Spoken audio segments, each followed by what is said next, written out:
저는 그 무역통상실장을 맡고 있는 김정동기라고 합니다. 사실 저희 2023년도 키예프 디지털 경제 포럼 참석해 주셔서 감사하고, 원래 이제 저희가 이 과제라 하면 이제 원래는 저희가 그 외부로 그 한국형 디지털 무역협정 표준 모델이라는 거를 이제 그 권은영 교수님과 이제 그 연구진께 부탁을 드렸는데, 이제 결과가 나왔고, 우리가 이제 그 디지털 경제라는 게 점점 이슈가 커지다 보니까 그 중요성도 커지고, 그리고 이제 연구계, 학계, 또 산업계, 또 정부에서도 관심도 커지다 보니까 저희가 이렇게 KF를 중심으로 좀 한번 그 다 모아서 이 우리가 어디쯤 와 있고 어떤 방향으로 나가야 되는지에 대해서 한번 점검을 하고자 올해 오늘 그 자리를 마련했습니다. 오늘 개괄적으로 그 진행 순서를 말씀을 드리면요, 그 다 가지고 계시겠지만 이제 원장님께서 KF 김웅정 원장님께서 인사말 해주시고요. 그 다음에 저희가 이제 그 로드맵이라는 그 이제 큰 비전을 세워봤습니다. 그 내용을 저희 그 연구원에서 이제 간략하게 조금 나눠서 발표를 하고요. 큰 맥락을 이해할 수 있도록 그냥 그런 차원에서 이제 하는 거고, 이제 거기에 이어서 원래 이제 본론인 한국형 디지털 무역 협정 표준 모델이라는 것을 이제 발표를 할 예정입니다. 그리고 이게 이렇게 해서 이제 한 시간 정도 저희가 이제 시간을 가지고요. 그 다음에 잠깐 브레이크 한 다음에 전체적으로 이제 한번 토론을 하는 시간을 가지도록 할 예정입니다. 그러니까 전체적으로 좀 허심탄회하게 우리가 어디쯤 와 있고 어디로 가야 하고 우리의 문제 장점은 뭐고 단점은 뭐고 이런, 그다음에 그 협정에 있어서의 우리의 그 방향은 무엇으로 잡아야 되는지 이런 논의를 좀 자유롭게 해주셨으면 좋겠다는 생각이 듭니다. 자, 그러면은 저 그 대외경제정책연구원 김웅정 원장님 모시고 인사말 듣도록 하겠습니다. 박수로 맞아주시면 감사하겠습니다.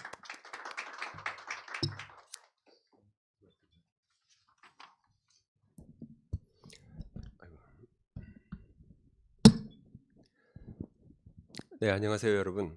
반갑습니다. 바쁘신 와중에도 오늘 KF 디지털 경제 포럼에 참석해 주셔서 정말 감사드립니다. 오늘 이 자리는 디지털 무역에 관한 KF 발간 연구 보고서의 주요 결과를 공유하고 디지털 경제 무역 통상법 연구에 하는 우리 여러 전문가분들 여러분과 함께 디지털 무역 협정의 방향을 모색하고 관련 정책 연구 과제를 논의하는 자리입니다. 오늘 제가 오전에 지금 국회에 가서 국회 도서관에서 주관하고 의원실에서 또 같이 공동 주관하는 국가정책 무슨 포럼에 갔다 왔습니다. 그래서 1차로 이제 제가 가서 최근 대외 경제 환경과 한국에 대해서 얘기를 했는데 항상 이제 그런 자리 가서 이제 얘기할 때마다 항상 그 느끼는 아쉬움은 뭐냐면 정보 격차 굉장히 큽니다. 지금 여기 계신 분들과 논의하는 논의의 수준하고 또 이제 거기 가서 나오는 질의응답의 정보 격차 굉장히 큰데 특히 그 여의도 같은 경우를 보니까 정보 격차가 크다는 걸 많이 느낍니다. 그래서 오늘도 이제 그런 걸 많이 느끼게 되는데 제한된 시간에 그래도 가능한 많은 부분에 대해서 이해를 시키기 위해서 노력을 했습니다. 그렇지만 이게 전체적으로 우리가 정책으로 만들어내기 위해서는 물론 행정부도 필요하고 있지만은 입법부도 굉장히 중요하고 하기 때문에 우리 여기 계신 분들과 모두 균형 있게 이렇게 정보가 잘 전달될 수 있도록 해야 될 것 같습니다. 특히나 이 디지털 같은 경우는 제가 여기저기 가서 디지털 전환에 대해서 디지털 무역 규범이라든가 이런 것에 대해서 말씀을 드릴 때마다 항상 느끼는 것은 답답해요. 답답하고 그 마치 양말을 신고 이렇게 가려운 데를 긁는 것 같은 그런 표현이 있죠. 영어 표현에. 그래서 그런 느낌이 항상 듭니다. 그래서 근데 다행히 또 우리 전문가 여러분께서 특히 또 권 교수님께서 이렇게 표준 모형에 대해서 이렇게 제안을 해주셨고 작년에 연구를 하시는 것에 대해서 대단히 관심을 갖고 지켜봤습니다. 그래서 오늘 이 자리가 바로 굉장히 중요한 자리라고 저는 생각을 하고 있고요. 그리고 이제 클로즈드 미팅이지만 여기서 나온 논의를 바탕으로 해서 우리가 바람직한 방향, 우리나라 디지털 무역 규범의 바람직한 방향, 우리나라 디지털 전환의 가장 바람직한 기본 스트럭처를 제안하는 굉장히 중요한 그런 자리다라고 하는 생각을 다시 한번 하게 됩니다. 그래서 다시 한번 오늘 와주신 분들께 감사드리고 저도 오늘 계속 자리를 함께 하면서 많이 공부하고 배우도록 하겠습니다. 네, 감사합니다.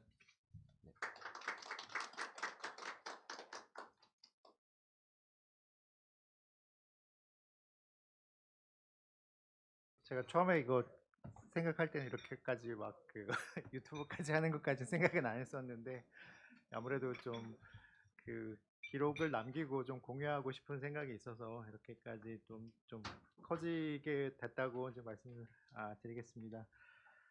먼저 그 이제 그 이교 박사가 이제 지난 몇 년 동안 그 디지털 연구를 하면서 이게 결국 이제 작년에 이제 로드맵이라는 어떤 그 우리 통상 방해 정책이라는 걸 좀 전체적으로 좀 구상을 해봤는데요. 그 내용을 좀 차근차근 한번 들어보고 그와 관련돼서 이제 무역 장벽의 실태라든지 그다음에 온라인 수출 시 이제 애로사항이라든지 그다음에 이제 과연 디지털이라는 걸 뭐 어떻게 분류해야 되는지 이런 논의들을 좀 개괄적으로 그러니까 이제 그 배경처럼 그 표준 모델로 가기 전에 그러니까 우리가 이 디지털이라는 걸 어떻게 해야 되는지 경제학적인 차원에서 어떻게 뭔지 뭐 간략하게 좀 얘기를 듣고요. 그 다음에 이제 그 권원영 교수님 이 발표로 이제 디지털 무역 협정 표준 모델 얘기를 듣도록 하겠습니다. 먼저 그 이교혁 박사님부터 발표해 주시면 감사하겠습니다.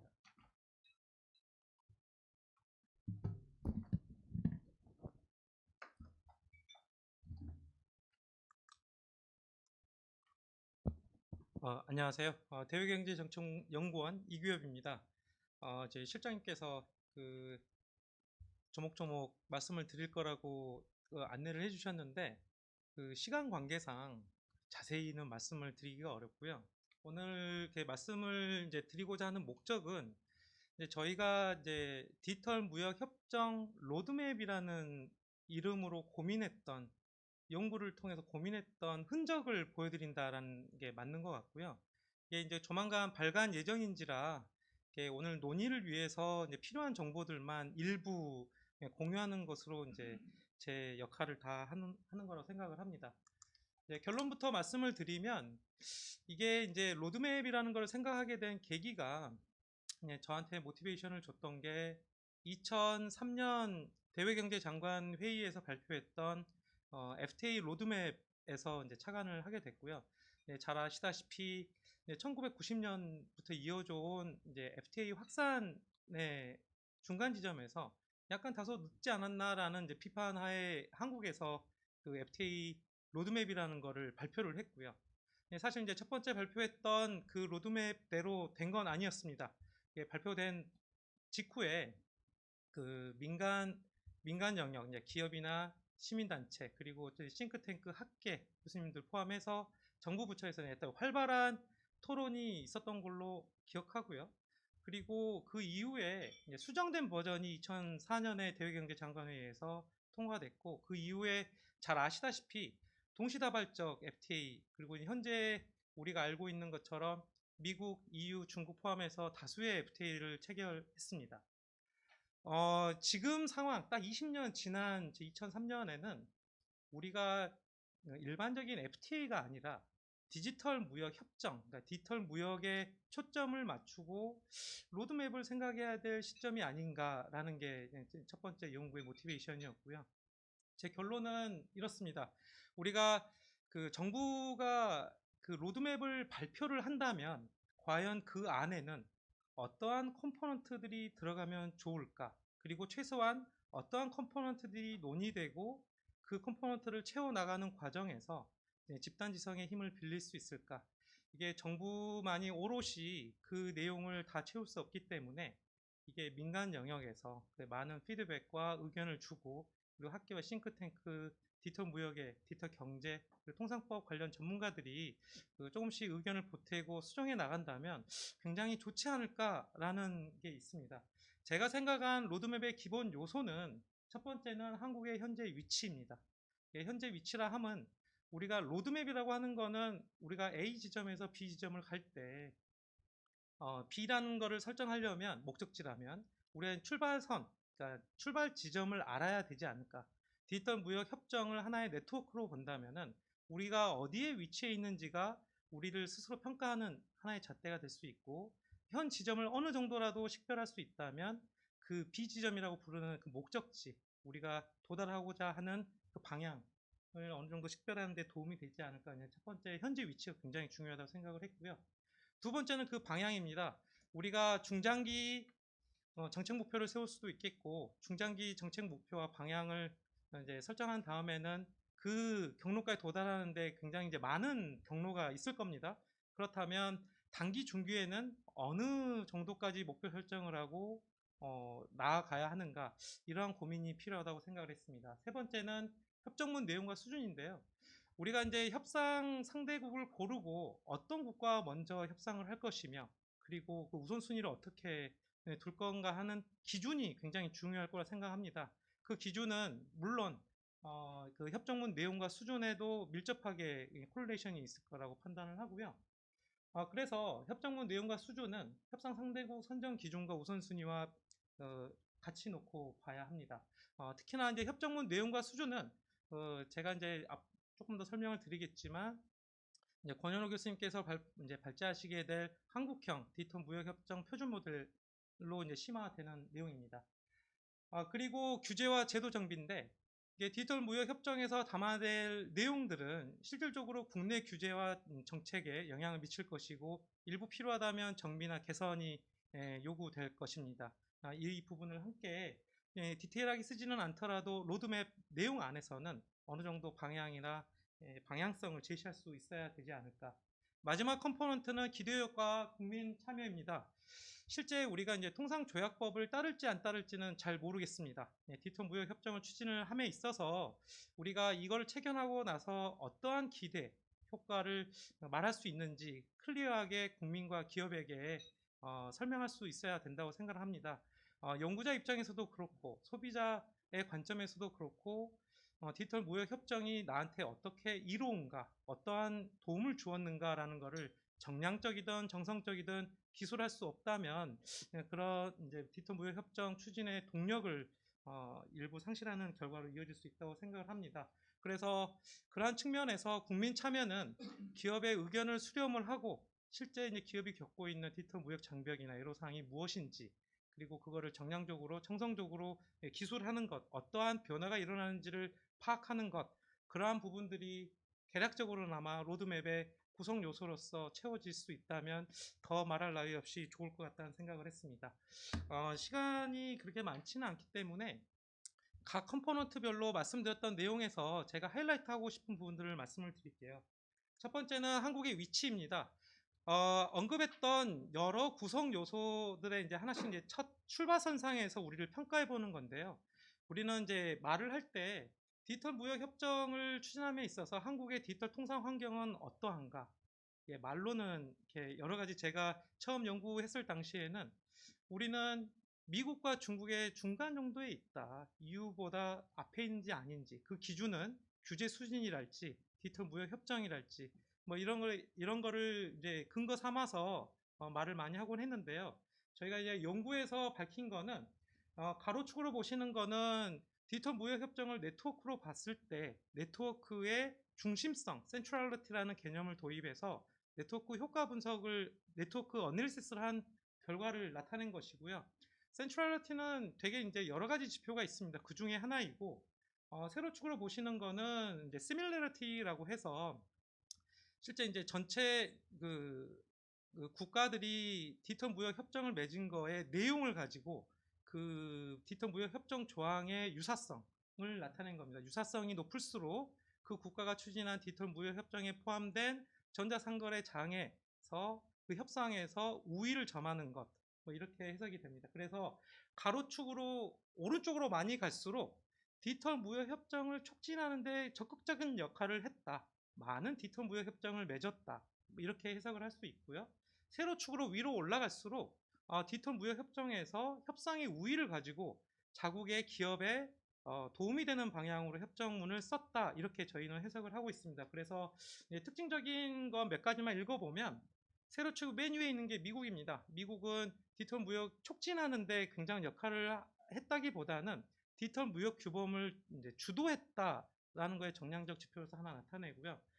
극단적으로 가로축 맨 오른쪽에 있는 부분이 싱가포르입니다. 싱가포르는 디지털 무역 규범을 주도했다기보다는 디지털 무역 규범이라는 것을 무역 협정을 통해서 촉진자, 프로모터 내지는 퍼실리테이터 역할을 한 건 아닌가, 이렇게 해석을 하고, 한국은 제일 잘 나온 결과를 가져왔는데, 예, 싱가포르보다는 못 미치지만 적극적으로 디지털 무역 협정을 맺고 디지털 무역이라는 무역 규범이라는 규칙을 널리 확산하고 받아들이는데 역할을 했다.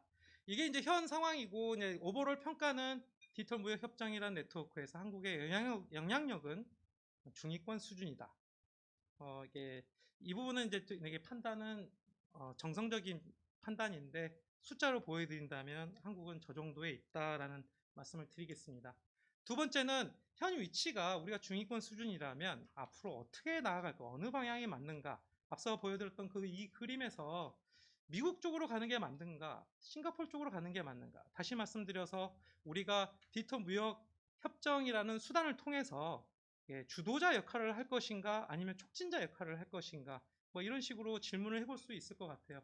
그렇지만 그 내용은 시기를 어떻게 구분하느냐에 따라서 달라진다고 생각을 합니다. 그 시기는 우리가 통상적으로 구분하는 방식인 중장기 목표, 정책 목표가 될 수 있겠고, 단기 중기에 도달하고 싶은 목표 설정이 될 수 있겠습니다. 제가 단기 중기에는 아무래도 현실적인 제약을 고려했을 때 무역의 디지털 무역 협정의 선도자 내지는 주도한다는 역할은 다소 무리가 있다. 다수의 디지털 무역 협정을 체결하는 거에 우리의 현실적인 목표는 디지털 무역 규범이라는 규칙의 프로모터, 퍼실리테이터가 되는 게 맞지 않을까라는 이야기를 하고 싶고요. 이 부분은 추후 보완을 하겠습니다. 다음으로 우리가 현재 위치랑 방향을 어느 정도 식별을 했고 설정을 했다면 어떠한 내용을 가지고 어느 수준으로 협상을 할 건가라는 내용입니다. 이 부분은 한 가지만 코멘트를 하고 싶은데요.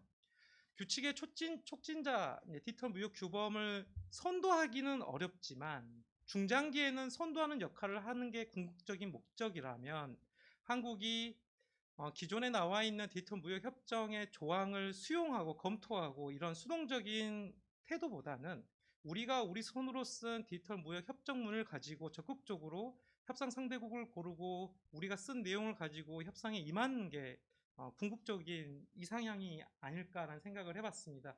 거기에 포함될 내용은 우리 기업이 겪는 디지털 무역 장벽 그리고 애로사항을 해소하는 방향, 완화하는 방향의 어떠한 방식이든 이제 그런 식으로 쓰여지고 공력이 모아져야 된다고 생각을 합니다. 그래서 어떤 국가를 선정을 할 것인가라는 질문을 할 수 있겠는데요. 이게 이제 통상적으로 생각을 해보면 디지털 무역에 관련된 데이터가 상당히 부족하기 때문에 우리가 어떤 기준을 가지고 이야기하기가 어려운데, 저는 이제 세 가지를 제시합니다. 이 세 가지는 정량적인 기준을 가지고 말하는 게 중요하다. 다시 말해서 우리가 이제 정책 어떤 수립 과정에서는 통계와 실증에 기반을 두고 이야기하는 게 옳지 않은가라는 취지에서 세 가지고요. 첫 번째는 디지털 무역의 수출 확대 가능성, 두 번째는 성장 잠재성. 당장의 수출 교역이 많지는 않지만, 이때 말하는 수출 교역은 디지털 무역입니다. 많지는 않지만 성장 잠재성이 있다면 그 국가를 유심히 볼 필요가 있겠다. 세 번째는 규제 이질성입니다. 이게 첫 번째 수출 확대 가능성이나 성장 잠재성은 시장을 보는 것이라면, 그 시장 안에서 담겨진 디지털 무역과 관련된 규제가 우리나라와 상당히 동질적이라면 우리가 협상을 추진하는 데 도움이 되지 않을까, 이 세 가지를 했고, 이외에도 다양한 기준이 제시될 수 있겠지만 이 세 가지가 중요한 컴포넌트라고 판단을 했습니다. 디지털 무역에 관련된 통계는 없지만 저희가 자체적으로 연구한 추정 결과에 따르면 한국이 다른 국가와 디지털 서비스 교역 거래를 가장 활발하게 하는 상위 20개국을 뽑아봤습니다. 우리가 대부분 아는 국가이고요. 그리고 실제적으로 그 국가들과 기존의 FTA를 맺었거나 그 FTA를 개선하기 위한 협상이 진행 중이고, 앞으로 디지털 동반자 협정 내지는 다른 형태로 추진할 계획을 갖고 있는 것으로 파악됩니다. 그 중에 하나가 올해 2023년 말 11월 정도로 알고 있는데 IPF 협상 필라 1에서 내용이 포함되어 있고요. 이제 첫 번째, 두 번째 순위인 거는 IPF는 당면 이슈이고요. 두 번째는 기존 협상 틀을 가지고 개선, 정비 이제 최신화하는 내용이 될 테지만 그거 말고 우리가 추가적으로 성장 잠재성이나 규제 일일성 등등을 추가로 고려했을 때 파악할 수 있는 곳은 없는가? 그거의 근거로서 하나 표를 가지고 왔습니다. 맨 왼쪽 컬럼을 보시면은 수출국입니다. 중국, EU, 한국, 미국을 써놨고요. 맨 위쪽 첫 번째 로는 이제 중국, EU, 한국, 미국, 아세안, 그리고 동아시아, 남미 아메리카, 그리고 사하라 이남의 아프리카 국가입니다. 아세안 국가를 하이라이트한 이유는 IPF 국가들과 왜 IPF 협상 참여국가 왜 우리가 디지털 무역을 논하는가? 우선 숫자로 볼 수 있는 거는 그 국가에 상당히 많은 수출 그 디지털 서비스 거래가 있다는 것을 들 수가 있겠고요. 2005년 대비 2017년에 상당히 많이 증가했습니다. 한국도 증가했는데 비중이나 거래 규모로 봤을 땐 상대적으로 조금 떨어지고요. 추가로 언급하고 싶은 거는 LAC, 남미 아메리카와 SSF라고 해서 사하라 이남의 아프리카 국가입니다. 이 국가는 중국이나 EU, 미국이 상당히 많은 거래가 있는데 우리나라는 참여를 하지 못하고 우리가 그들 국가들과 실질적인 교역이 많이 있지는 않다는 점, 그리고 성장 잠재성을 고려했을 때 다른 국가들은 이미 많은 교역 거래를 하고 있다는 점, 만약에 우리가 추가적으로 상위 수출 20개국 이외의 국가를 선정을 할 때는 남미 아메리카 국가와 그리고 아프리카 국가를 좀 유심히 들여다볼 필요가 있겠다. 그 근거로서 이 숫자를 저희가 추정한 결과를 제시합니다.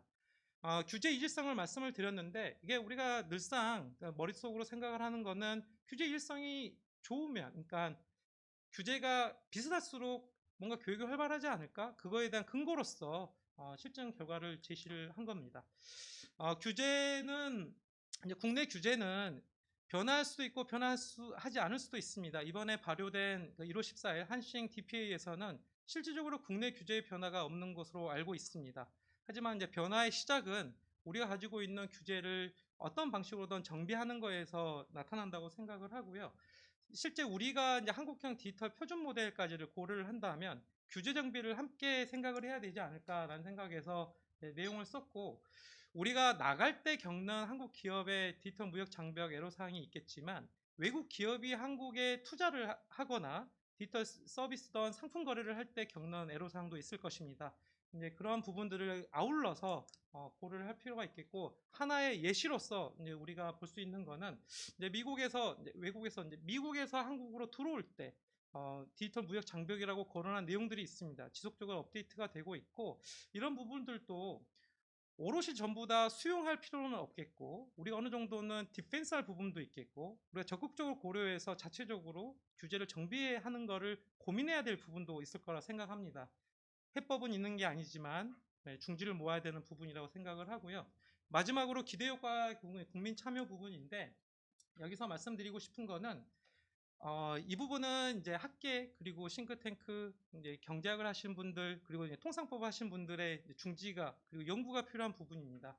기대효과, 디지털 무역 협정을 체결하고 이제 영향 평가를 생각을 해보고, 체결하고 발효한 이후에 그 이행에 관해서 논의를 할 때 그 효과를 어떻게 볼 것인가, 이제 이 부분이 굉장히 크리티컬하고 연구가 많이 안 되어 있습니다. 그래서 이 부분을 좀 보완해서 해 나가야 되는 게 이제 저희의 숙제이고요.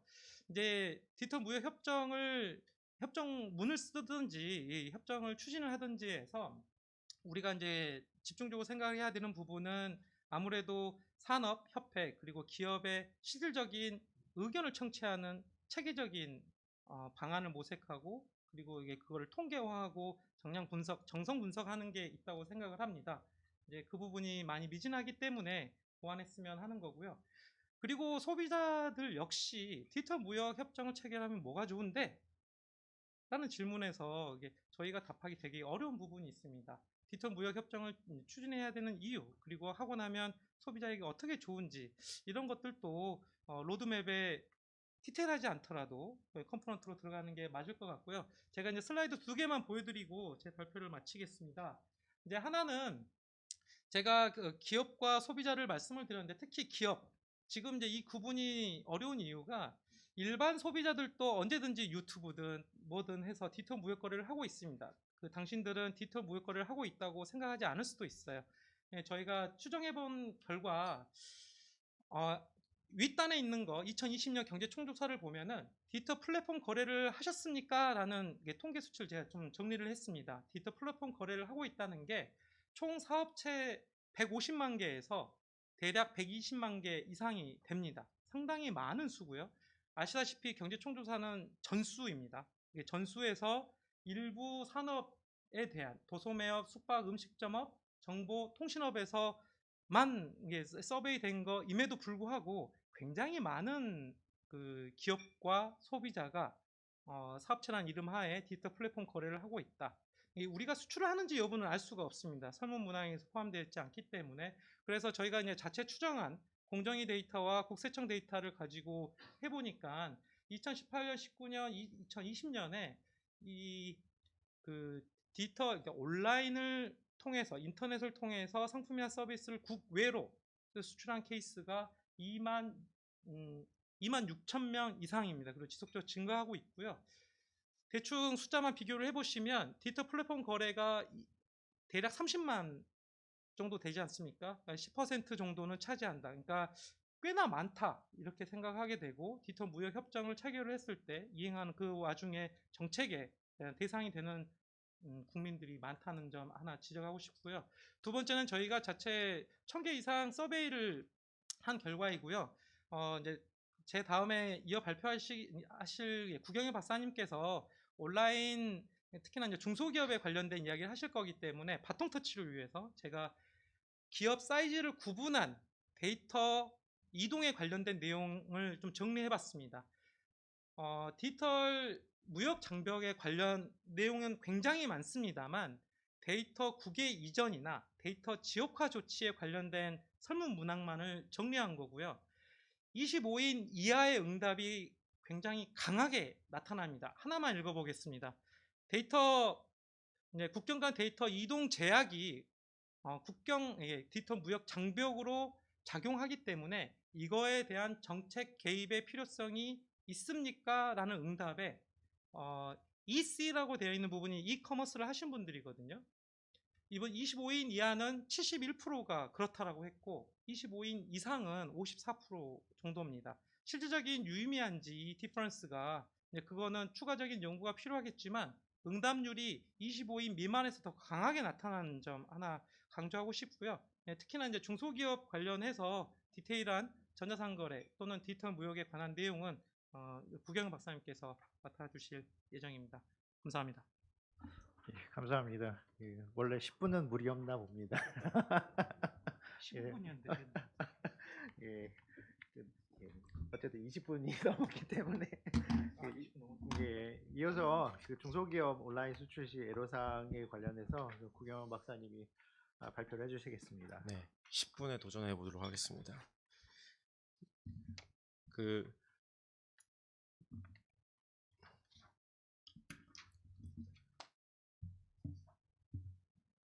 어떻게 보면 이제 디지털 무역 협정이라고 하는 어떤 새로운 그 협정을 우리가 고민을 할 때 가장 출발점 중에 하나가 국내 기업들이 이제 디지털 통상을 하는 데 있어서 어떤 어려움이 있고 또 어떤 경쟁력이 있고 또 어떤 정책 수요가 있는지를 제대로 이제 파악을 하는 게 어쨌든 우리가 협상의 출발점일 것 같은데 놀랍게도 이제 관련된 데이터들 또 체계적으로 구축된 데이터들이 진짜 없어요. 그러니까 뭐 관세청 데이터나 통계청 데이터나 각각 나름의 이제 통계들을 구축하고 계시지만 각각의 장단점들이 있고 특히 우리가 가장 궁금한 거는 이제 주로 이제 디지털 플랫폼을 활용해서 해외 진출을 하려고 하는 기업들이 어떤 어려움이 있고 또 실제 현황이 어떤지를 일단 파악하는 게 어떻게 보면 가장 급선무인데 이제 그게 없다 보니까 이제 이 연구를 할 때 이제 그걸 저희가 최대한 한번 구축을 해보자라고 하는 이제 취지에서 이제 설문조사를 나름 되게 공들여서 했고요. 그거에 대한 이제 결과 거기서 생긴 여러 가지 어떤 정책 시사점들을 빠른 시간 안에 나누도록 하겠습니다. 일단 분석 자료는 이제 저희가 이제 모집단을 많이 고민을 했는데 결국 이제 90만 개 약 통신 판매 사업자 중에서 이제 모집단을 구성을 했는데 그러니까 우리나라는 이제 전자상거래 등에서 뭐 소비자 보호에 관한 법률에 의하면은 직전 연도에 통신 판매 거래 횟수가 50회 이상 그리고 간이 과세자가 아닌 경우에 반드시 통신 판매 사업자로 신고할 것을 의무화하고 있어요. 그래서 이걸 모집단을 할 경우에는 일정 규모 이상의 전자상거래를 합법적으로 수행하고 있는 또 국내 사업자 중에 이제 중소기업을 대상으로 이제 모집단을 구성해서 설문조사를 했습니다. 근데 이제 너무 어려웠어요. 이게 실제 한국갤럽 통해서 이제 설문조사를 했는데 이게 워낙 영세한 기업들도 많고 실제 등록은 돼 있지만 영업하지 않는 기업들도 많고 하다 보니까 현실적으로는 이제 한국기업 데이터라고 하는 우리나라 중소기업 관련해서 가장 큰 데이터베이스를 갖고 있는 그 한국기업 데이터와 연계되는 그 통신 판매 사업자로 이제 한정을 했고 그러다 보니까 이제 아주 소상공인, 되게 영세한 사업자들은 대표하기 좀 어렵지만 저희가 나중에 이제 좀 기초 통계량을 비교해 보니까 최소한 한 10인 이상의 10인 이상과 300인 사이에 그런 어느 정도 중소기업 규모에 해당하는 온라인 수출 중소기업에 대한 그런 대표성은 어느 정도 확보한 것이 아닌가라고 이제 판단할 정도의 설문조사는 구성이 됐습니다. 여기서 온라인 수출이라고 하면은 다양한 형태의 디지털 플랫폼을 통해 해외 구매자로부터 주문을 받고 상품이나 무채물 등을 수출하는 행위로 저희가 이제 정의를 했고요. 그래서 온라인 수출 중소기업은 2018년부터 2020년 기간 한 해라도 온라인 수출을 행한 기업이고요. 반면에 비온라인 수출 중소기업은 동기간에 한 번도 온라인 수출을 하지 않는 기업. 그런데 이제 온라인 판매는 했을 수 있습니다. 국내 온라인 판매는. 근데 이제 그 전체 통신 판매 사업자 중에 아까도 말씀드렸다시피 아주 좀 덜 영세한 통신 판매 사업자 중에서는 온라인 수출을 기업으로 분류된 그 기업의 퍼센트가 한 12% 정도. 실제로 근데 그 통신 판매 사업자로 등록됐지만 실제 온라인 판매를 국내에라도 수행한 기업은 한 60% 정도여서 그러니까 어느 정도 통신 판매 사업자로 한정했음에도 불구하고 온라인 수출을 하고 있는 중소기업이 그렇게 많지는 않다는 점은 좀 우리가 알 수 있습니다. 두 개의 특성을 구분을 해놨는데 보시면 알겠지만 온라인 수출 중소기업의 매출액도 작고 비온라인 수출 중소기업에 비해서 종사수 좀 작은데요. 업력도 좀 짧고요. 그런데 이제 보시면 알겠지만 비온라인 수출 중소기업 중에는 무려 50%가 수출을 하고 있습니다. 근데 수출을 하고 있는데 온라인 수출은 하고 있지 않은 거죠. 수출도 하고 국내 판매는 온라인 플랫폼도 쓰고 있는데 막상 디지털 플랫폼을 활용해서 온라인 수출은 하고 있지 않는 기업이 이제 반이나 된다는 사실이고요. 특히 이제 뭐 특징 중에 하나는 비온라인 수출 중소기업은 이제 좀 제조업 분포가 많고 반면에 온라인 수출 중소기업은 도소매업과 정보통신업 그 전문과학기술 서비스업이 좀 높은데요. 이건 이제 약간 게임이나 소프트웨어 쪽이 많아서 그렇고 그 특성 때문에 이제 온라인 수출 상대국 개수도 상당히 좀 많은 편입니다. 이제 이거는 뒤에 통계를 보시면 좀 알 수 있을 것 같아요. 이제 3개년간의 온라인 수출 중소기업과 비온라인 수출 중소기업의 매출액과 이제 수출액 온라인 수출액을 비교해 봤는데 우리가 아시다시피 2020년에 이제 코로나 19라고 하는 직격탄을 맞았음에도 불구하고 온라인 수출 기업의 매출액과 여러 수출액 지표들은 계속 상승하는 추세를 이제 보인 반면에 비온라인 수출 중소기업 같은 경우에는 확실히 좀 코로나19 영향을 받은 것으로 나타나서 어쨌든 그 코로나19가 여러 가지 디지털 전환을 가속화시키는 여러 큰 계기를 제공했는데 그러니까 이 그래프에서도 어느 정도 우리가 온라인 수출이라고 하는 것들에 대해서 어떤 가능성들 앞으로 이게 얼마 더 확장될 수 있을 것인지를 좀 가늠할 수 있는 지표로 생각할 수 있을 것 같습니다. 이거는 이제 좀 더 이제 계량 분석을 좀 한 건데요. 이제 그 패널 데이터를 가지고 저희가 이제 업력별 조정 평균 매출액과 온라인 수출액을 구해봤는데 이건 무슨 말씀이냐면 그러니까 이제 뭐 연도별 효과라든지 그다음에 어떤 기업의 생애 주기 효과라든지 이런 걸 좀 어느 정도 발라내고 그래서 이제 평균적으로 온라인 수출을 시작한 업력에 따라서 매출액과 온라인 수출액이 어떻게 변했는지를 이제 좀 그려본 건데요. 보시면 알겠지만 시작하고 나서 한 3년 후까지는 어느 정도 되게 마일드한 그런 상승 추세를 보이다가 한 4년 후, 그리고 5년 이상 정도 됐을 때 어떤 온라인 수출의 어떤 성과가 좀 더 안정적으로 나타나고 어떤 점프도 나타나는 부분들을 이제 볼 수가 있고 이것은 이제 뒤에도 말씀드리겠다 싶지만 확실히 온라인 수출 중소기업이 아까 기초통계량에서도 보셨다시피 업력이 더 짧은 기업, 규모가 작은 기업이 어떤 수출에 뛰어들 수 있는 그런 여건들을 마련하긴 했지만 잘 뛰어들 수 있는 것은 좋은 점이지만 온라인 수출을 잘 수행하는 것은 여전히 어려운 과제고 상당히 어떤 시간이 들어가는 부분이라는 것을 우리가 알 수가 있습니다. 이거는 이제 온라인 수출 중소기업의 어떤 상대국별로 평균 특성들을 이제 좀 조사를 해봤는데요. 보시면 알겠지만 이건 좀 다시 리마인드를 시키자면은 어느 정도 그러니까 규모가 되는 온라인 수출 중소기업에 대한 통계라는 걸 좀 염두에 두시고 보시면은 미국에 수출하는 중소기업들이 제일 많고 한 60% 전체 60%가 미국에 온라인 수출을 하고 있고요. 그 다음에 이제 중국, 일본 순으로 이제 나가게 됩니다. 아무래도 미국에 그 온라인 수출을 하고 있는 기업들의 규모가 좀 더 크고요. 업력도 좀 더 긴 편이고 수출 규모도 좀 높은 편이고요. 또 제조업 비율도 높은 편이라서 어쨌든 미국에 대한 어떤 온라인 수출 중소기업이 다른 여타 상대국에 비해서 어느 정도 좀 갖는 특징들이 좀 도드라지고요.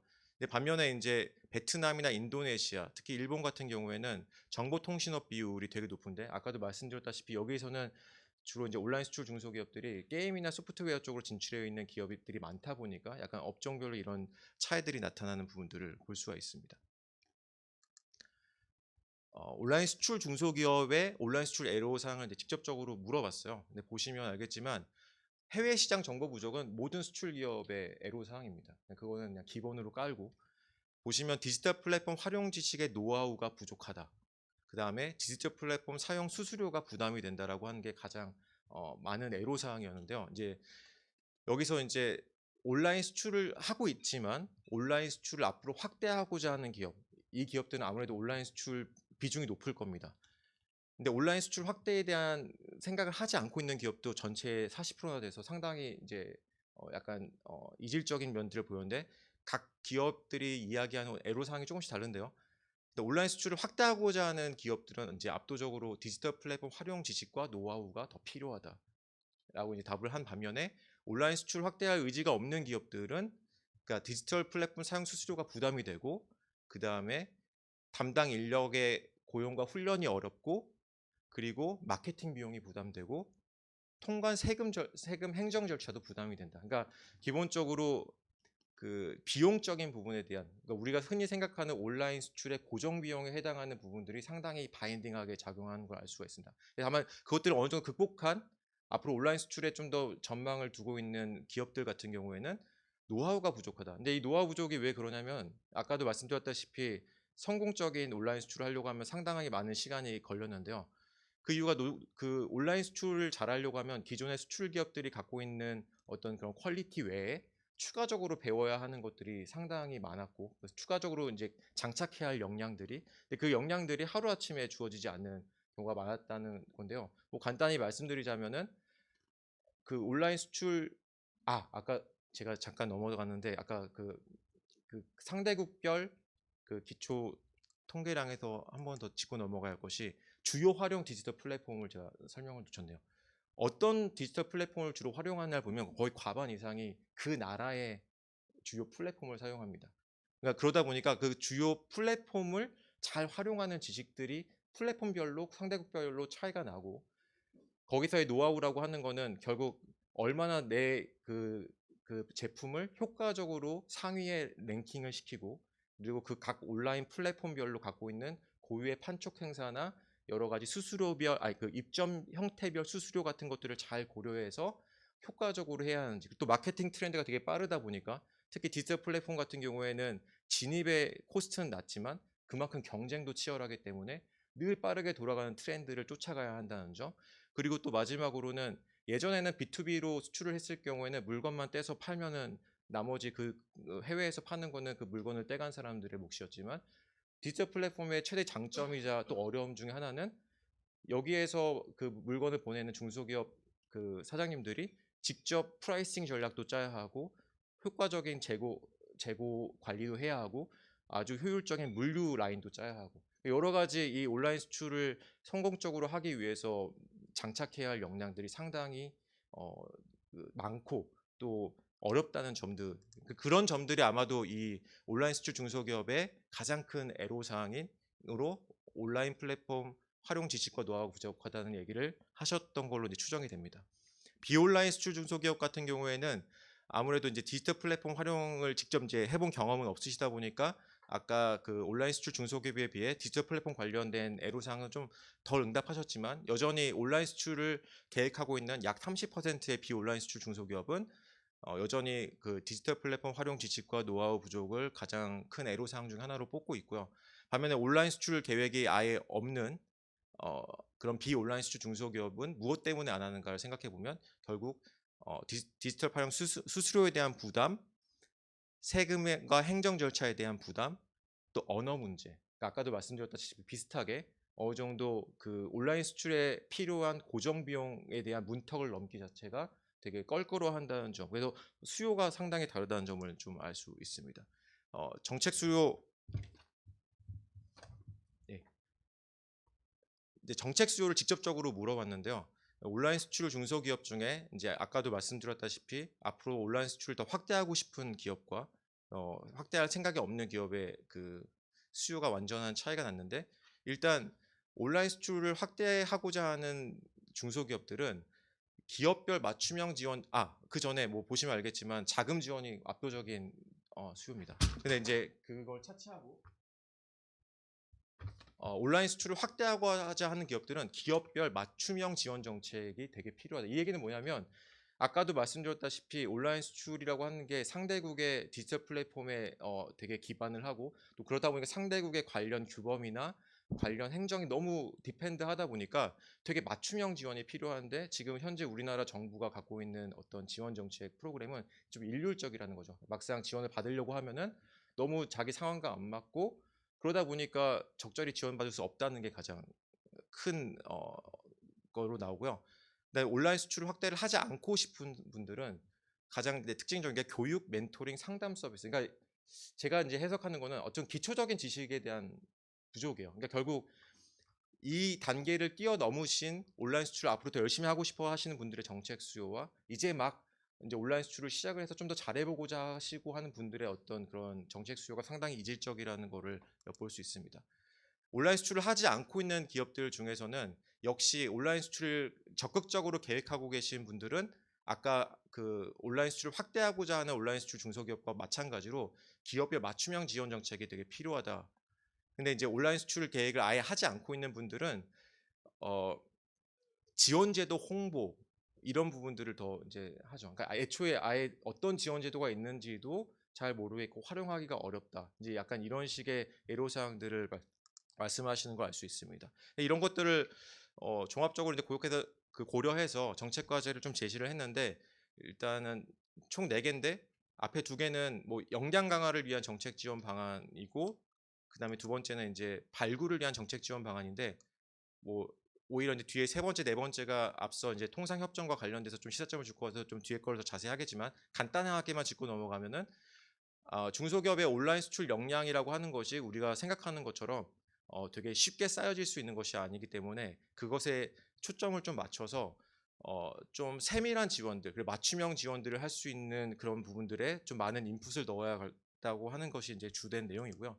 2번째로는 일단 수출이라고 하는 것 자체도 일단 경험제라서 경험을 한 기업들이 스스로 자기가 수출을 잘할 수 있는지 없는지를 판단할 수 있는 그런 경향이 되게 큰데 온라인 수출도 마찬가지라는 겁니다. 어쨌든 온라인 수출을 한번 해보고 나서 거기에서 내가 여기서 승부를 볼 것인지 승부를 보지 못할 것인지를 이제 결정할 수 있는 그런 기회를 많이 제공을 해야 하는데 아까도 보셨다시피 많은 비온라인 수출 중소기업들이 애초에 진입하는 것 자체에 대한 큰 부담을 갖고 있기 때문에 또 온라인 수출의 장점은 온라인 수수료라고 하는 게 그렇게 막 비싸진 않거든요. 소규모 영세 기업들 같은 경우에 상당히 부담으로 느낄 수 있지만 정부가 어느 정도 그런 지원들을 해주면은 실제로 그 발 담가 볼 수 있는 그런 유인이 있으신 분들이 많기 때문에 실제로 그래서 우리나라 그 중진공이나 어떤 중기부의 정책들이 주로 이런 거에 많이 초점을 맞췄어요. 그래서 실제 저희가 이제 정책 효과도 많이 분석을 했는데 이 보고서에서 보면은 실제 안 하던 분들이 온라인 수출을 하게 할 확률 그리고 온라인 수출의 어떤 그 인텐시브 마진을 늘리는 확률에 있어서 기존의 어떤 정책들이 어느 정도 효과를 보고 있는 부분들이 있기 때문에 좀 이런 비용들을 경감해줘서 많은 기업들이 참여할 수 있게 해주는 부분들에 좀 초점을 맞출 필요가 있다. 이제 이거는 어떻게 보면 정책 효과에 대한 부분인데 뒤에 부분은 이제 저희가 이제 많은 설문조사도 하고 이제 전문가 간담회도 하고 또 기업 면담도 하면서 느끼는 것이 온라인 수출이라고 하는 형태의 변화로 인해서 새로운 형태의 이제 국내외 마찰적 요소들이 있는데 이런 부분들이 기존의 우리나라 제도에서는 좀 커버하지 못하는 부분들이 많았다. 온라인 수출의 어떤 특징 중에 하나는 소규모 고빈도의 B2C가 많다는 겁니다. 근데 이제 예를 들면은 이렇게 하다 보니까 온라인 수출 같은 경우에는 우리의 전통적인 수출 그 실적으로 인정받기가 되게 어려워요. 대부분이 이제 목록 통관을 사용하시고 여러 가지 어려움들이 있다 보니까 그러다 보니까 수출 기업들에게 주는 우리나라의 다양한 지원 정책들이 있는데 거기에 대해서 혜택을 받기가 되게 어렵다는 점이 뭐 대표적이고 실제로 아까 자금이 어렵다고 하는 애로사항들이 많았지만 수출 중소기업들이 받을 수 있는 자금 지원책은 우리나라에 상당히 많거든요. 근데 역시 같은 이유로 온라인 수출이라고 하는 약간 비전통적인 형태에서는 그런 지원을 받기가 어렵다는 점들이 좀 있는 것 같고요. 국외적 마찰적 요소는 이것도 예를 들면은 예전에는 수출 상대국의 면세 한도액 같은 게 거의 큰 문제가 되지 않았어요. B2B 위주의 어떤 수출에서는. 근데 뭐 최근에 인도네시아가 그런 행동을 했습니다. 원래 75달러까지는 면세를 해주다가 이제 3달러까지 그 면세 한도액을 낮추면서 실제로 우리나라에서 이제 인도네시아로 이렇게 소규모로 수출하는 이런 인터넷 베이스의 기업들이 많은 좀 어려움들을 겪이 있고요. 또 인도네시아가 또 그랬는데 쇼피라고 하는 주력 자기 플랫폼에 갑자기 어느 순간부터 해외 업체들의 입점을 완전히 제한해 버렸어요. 그럼 쇼피를 통해서 계속 온라인 수출을 하고 있던 국내 중소기업은 그냥 눈 뜨고 앉아서 당할 수밖에 없는. 그러니까 이런 기존의 어떤 수출이라고 하는 부분에서는 좀 우리가 목격하기 어려웠던 마찰적 요소들이 보고가 되고 있다는 점. 그래서 이거는 되게 한 부처가 단독으로 해결할 수 있는 것들이 아니라서 되게 범정부적인 관점에서 컨트롤 타워가 좀 필요하고 이게 또 왜 필요하냐면 해결에도 필요하지만 아까도 말씀드렸다시피 무역통상협정들이 지금 여러 개가 이제 계속 시리즈로 연달아서 만들어지고 있는데 결국 우리나라도 우리나라 기업들이 이 디지털 플랫폼을 통해서 진출할 때 겪는 애로사항들이나 이런 부분들을 잘 취합하고 체계적으로 정리를 해야 우리도 그 안에서 어떤 협정을 이거 어떻게 반영을 해야지 상대국에게 어떤 부분을 요구해야지 이게 정리가 되는데 그러한 측면에서도 이런 어떤 컨트롤 타워가 필요하지 않나라는 생각을 했고요.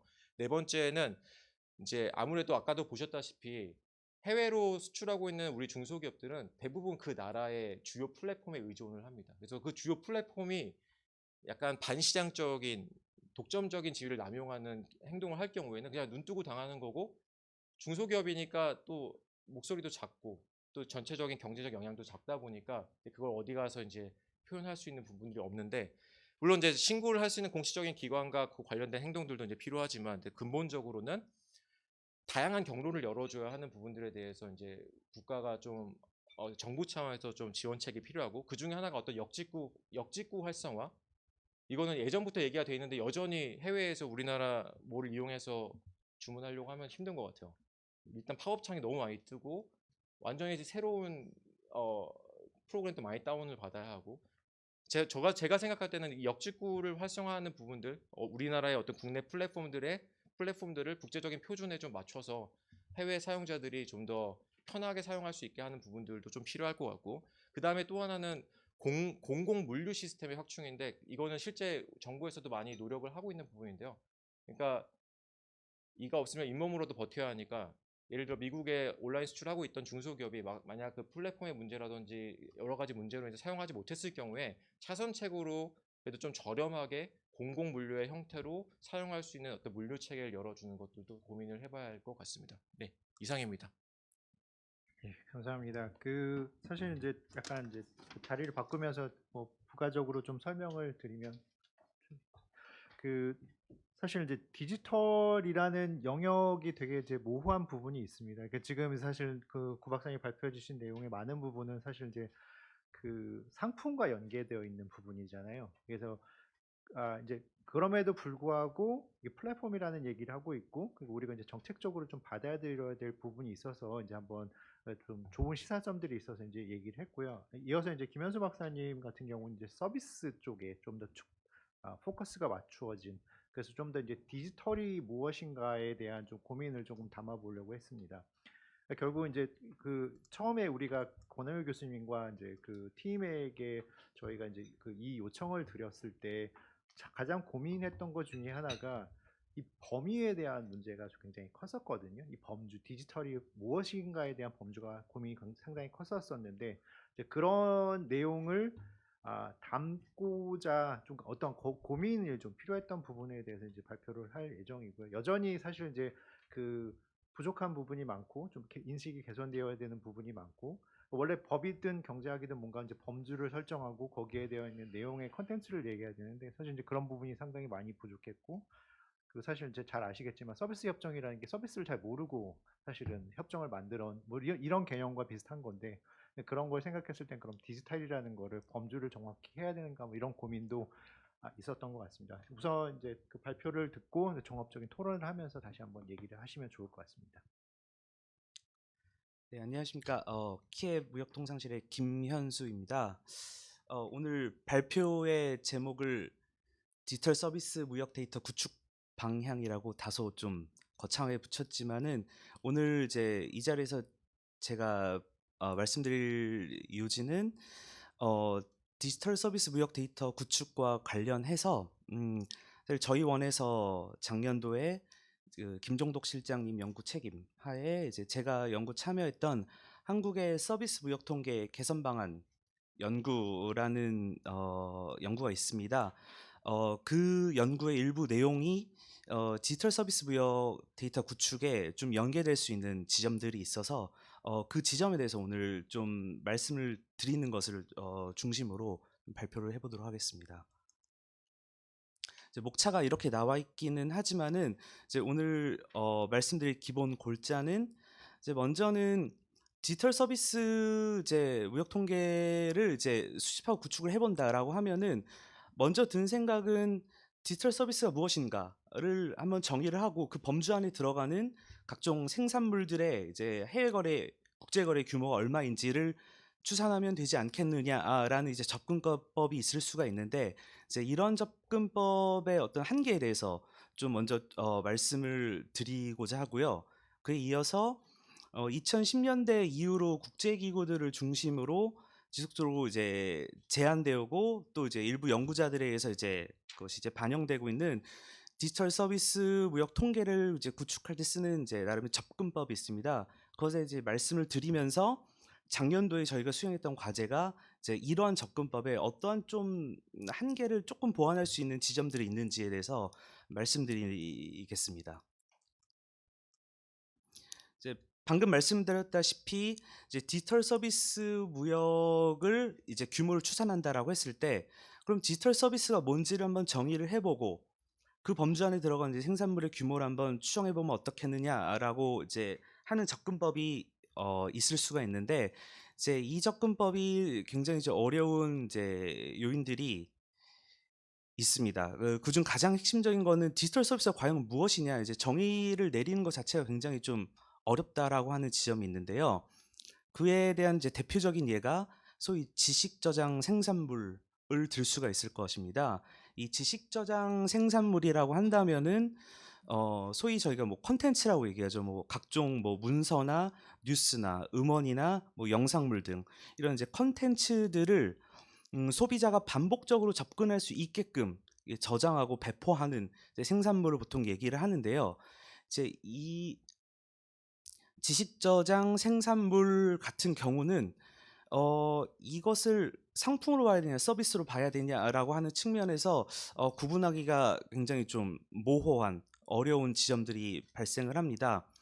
기본적으로 생산물들을 이제 상품과 서비스 이분법적으로 이제 구분한다라고 하면은 가장 최근에 와서 그래도 이제 지배적으로 널리 쓰이는 이제 구분 기준이라고 하면은 그 생산물이 소유권이 성립을 하고 그 소유권을 이제 이전시킬 수 있느냐에 따라서 이제 그것이 가능하면 상품, 그렇지 못할 때 서비스로 이야기하는 경우가 굉장히 많이 있습니다. 또는 이제 서비스의 세 가지 특징들을 이렇게 좀 나열을 하면서 서비스의 생산과 이제 공급을 분리하는 것이 가능하지 않다.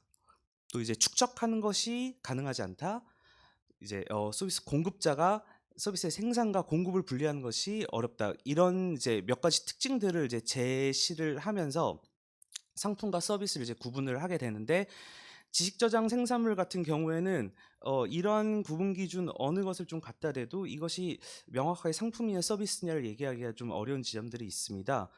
뭐 음반을 담은 이제 지식 저장 생산물 같은 경우를 살펴보면은 이것이 소유권을 명확하게 성립을 할 수 있고 그래서 좀 이전할 수 있다라고 하는 측면에서는 상품의 범주에 들어간 어떤 특징을 갖고 있는 측면도 있고 또 여기 그 서비스의 세 가지 특징이라고 나열된 것들에 딱히 부합하지 않는 면모도 갖고 있어서 상품으로 볼 수 있는 여지들이 굉장히 많이 있습니다. 하지만 최근 들어서는 이런 내장 생산물에 대해서 사람들이 소비하는 행태가 예를 들면 스트리밍 형태로 제공받는 형태들도 굉장히 늘어나고 있는데 이 경우에는 또 앞서 말씀드린 상품과 서비스를 이제 소유권 가지고 이제 기준으로 분류를 하느냐 또 이제 서비스 세 가지 특징을 가지고 하느냐에 대해서 또 상품화로 바라봤던 관점과는 또 이제 달라지는 굉장히 이것을 상품으로 봐야 되는지 서비스로 봐야 되는지 어려운 지점들이 이제 발생을 하기 때문에 요점은 디지털 서비스를 한번 정의를 해보자라고 하면 이것이 굉장히 좀 어려운 부분들이 있기 때문에 이것을 기준으로 이제 디지털 서비스 통계를 수집한 것에 좀 어려움이 있다라고 말씀을 드릴 수 있을 것 같습니다. 그래서 2010년대 이후로 뭐 OECD, IMF, WTO 등의 이제 국제 기구나 아니면 웅타드가 또 독자적으로 했었던 이제 추진해온 이제 프로젝트 같은 경우에서는 좀 이와는 다른 이제 대안적인 접근법을 얘기해 오고 있습니다. 그것은 바로 이제 배송 방법의 관점에서 이제 접근을 하는 것인데요. 전통적인 이제 무역에서는 사실 이제 생산물을 누가 어디서 어디로 이제 생산하고 소비하는지 이런 것들이 굉장히 이제 중요한 문제였다라고 하면은 디지털 기술이 발전함에 따라서 이 생산된 그 생산물이 소비자에게 어떻게 전달되는가가 굉장히 중요한 문제로 대두가 되고 있습니다. 그런 관점에서 이런 대안적인 접근법들을 이제 국제기구의 좀 선도적인 프로젝트 워킹 그룹들이 이제 지속적으로 제안을 해왔었고요. 그래서 여기서는 디지털 주문에 의한 무역 그리고 디지털 배송에 의한 무역으로 크게 두 가지 분류를 좀 제시를 하고 있고요. 이 각각의 유형에 대해서 디지털 중개 플랫폼을 이제 이용하는지 여부를 좀 판단하는 기준으로 해서 이런 접근법을 제시를 하고 있습니다. 디지털 주문에 의한 무역이라고 한다면은 국제적으로 주문할 수 있는 컴퓨터 네트워크를 이용해서 상품 또는 서비스 생산물을 구매하는 것을 말하고요. 디지털 배송에 의한 무역이라고 한다면은 컴퓨터 네트워크를 통해 전자적 형태로 원고리 배송하는 국제적 거래를 말합니다. 그래서 이런 형태에서 이제 전통적 무역과 디지털 무역을 좀 바라보게 된다면은 전통적 무역은 생산자에서 이제 국의 수출입업자를 통해서 그 국경 밖에 있는 이제 소비자에게 전달되는 형태의 이제 무역 구조를 취했다면은 디지털 무역에서는 전자상거래 형태 또는 디지털 중개 플랫폼을 통해서 디지털적으로 주문이 되고 상품이나 서비스가 전통적 형태로 배송이 될 수도 있고 또는 디지털로 이제 배송되는 형태. 하지만 여기서 전통적 형태로 배송이 된다면 그것은 대부분 이제 상품 범주에 들어갈 것이고요. 디지털 배송으로 전달되는 것은 거의 압도적으로 서비스가 될 것입니다. 그래서 어떻게 전달되냐 배송 방법에 의한 접근법으로 디지털 주문에 의한 것이냐 디지털 배송에 의한 것이냐 이런 판단 기준에 따라서 디지털 서비스로 편입시키는 방법을 제안을 하고 있습니다. 그래서 이런 접근법에서 가장 먼저 간단하게 일환으로 생각을 해볼 수 있는 것은 디지털 주문에 의한 무역보다는 디지털 배송에 의한 무역만을 디지털 서비스 무역이라고 정의를 내리자라고 하는 접근법입니다. 이거는 웅크타드 OECD 접근법뿐만 아니라 웅크타드에서도 굉장히 좀 비슷한 유사한 정의를 내리고 있는데 거기서는 ICT 기반 서비스라고 일컫습니다. 그 정의 또한 ICT 네트워크를 이용해서 원거리 배송되는 서비스 생산물이라고 정의를 하고 있습니다. 그래서 이런 정의를 따라서 디지털 서비스 무역의 규모를 추계하는 시도들이 많이 있는데요. 이 ICT 기반 서비스를 추정을 할 때 웅크타드에서는 구체적으로 이 ICT 서비스나 ICT 기반 서비스에 포함되는 이제 서비스 분야를 명시를 합니다. 그래서 이 서비스 분야 안에 들어오는 것들이 일단 잠재적인 ICT 서비스 혹은 ICT 기반 서비스라고 명명이 되고요. 이를 기초로 해서 디지털 서비스 무역의 규모를 추산을 하게 되는데요. 여기서 단순히 이런 이제 서비스 분야만을 명시했다고 해서 당연히 디지털 서비스 전체 이제 무역 규모를 가늠하기는 어려울 겁니다. 왜냐하면은 이제 그 모드 1에 대한 통계가 좀 추가적으로 필요한데요.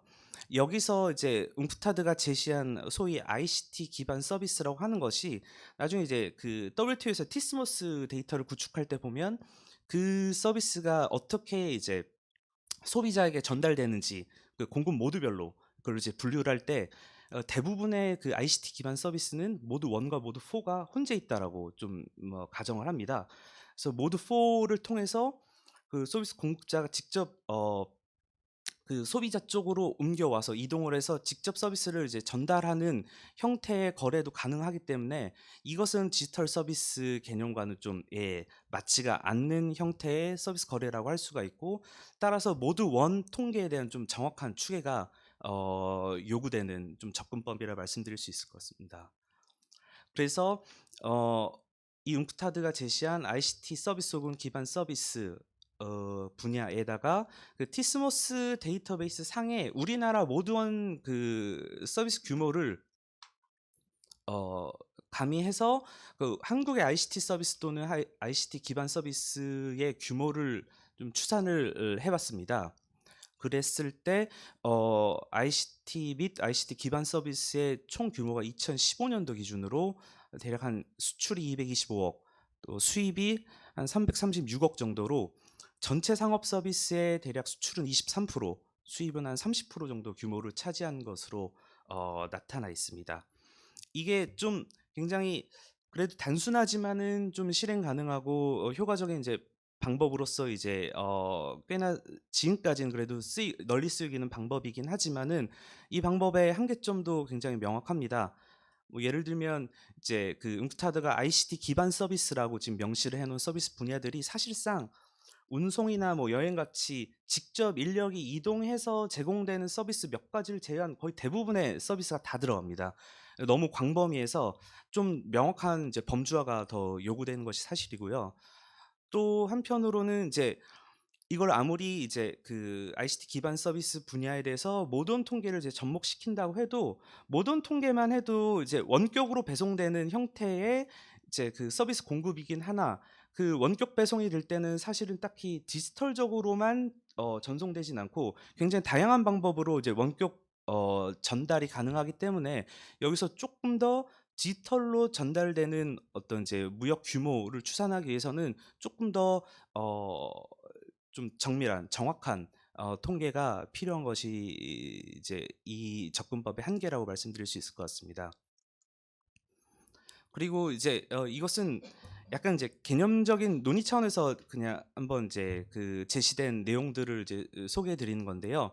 아까 말씀드린 이제 배송 방법에 따른 이제 접근법에 따라서 디지털 서비스 무역의 규모를 추산한다고 했을 때 첫 번째 안은 디지털로 배송되는 서비스에 한해서만 디지털 서비스 무역이라고 칭하자라고 했다면, 이것은 디지털 주문에 의한 것까지 모두 포괄하는 가장 이제 포괄적인 의미에서 디지털 서비스 무역 규모를 한번 추산해 보자고 하는 이제 일종의 좀 제안입니다. 왜냐하면은 여기 보시면 알겠지만은 이러한 류의 이제 통계를 구축하기 위해서는 굉장히 다양한 종류의 이제 그 자료가 필요로 하고, 그 중에 상당수는 사실상 거의 뭐 접근이 불가한 이제 그런 자료원도 있고, 또 이제 수집하기가 굉장히 어려운 대표적으로 가계 설문 같은 것들이 있겠죠. 이런 이제 방법을 통해서 수집되어야 될 수밖에 없기 때문에 이제 이런 것은 굉장히 좀 앰비셔스하긴 하지만은 아무래도 현실성은 좀 떨어지고 아직은 너무 제약이 많기 때문에 일종의 이제 개념적인 이제 논의로서만 한번 이제 보여드리고 넘어가겠습니다.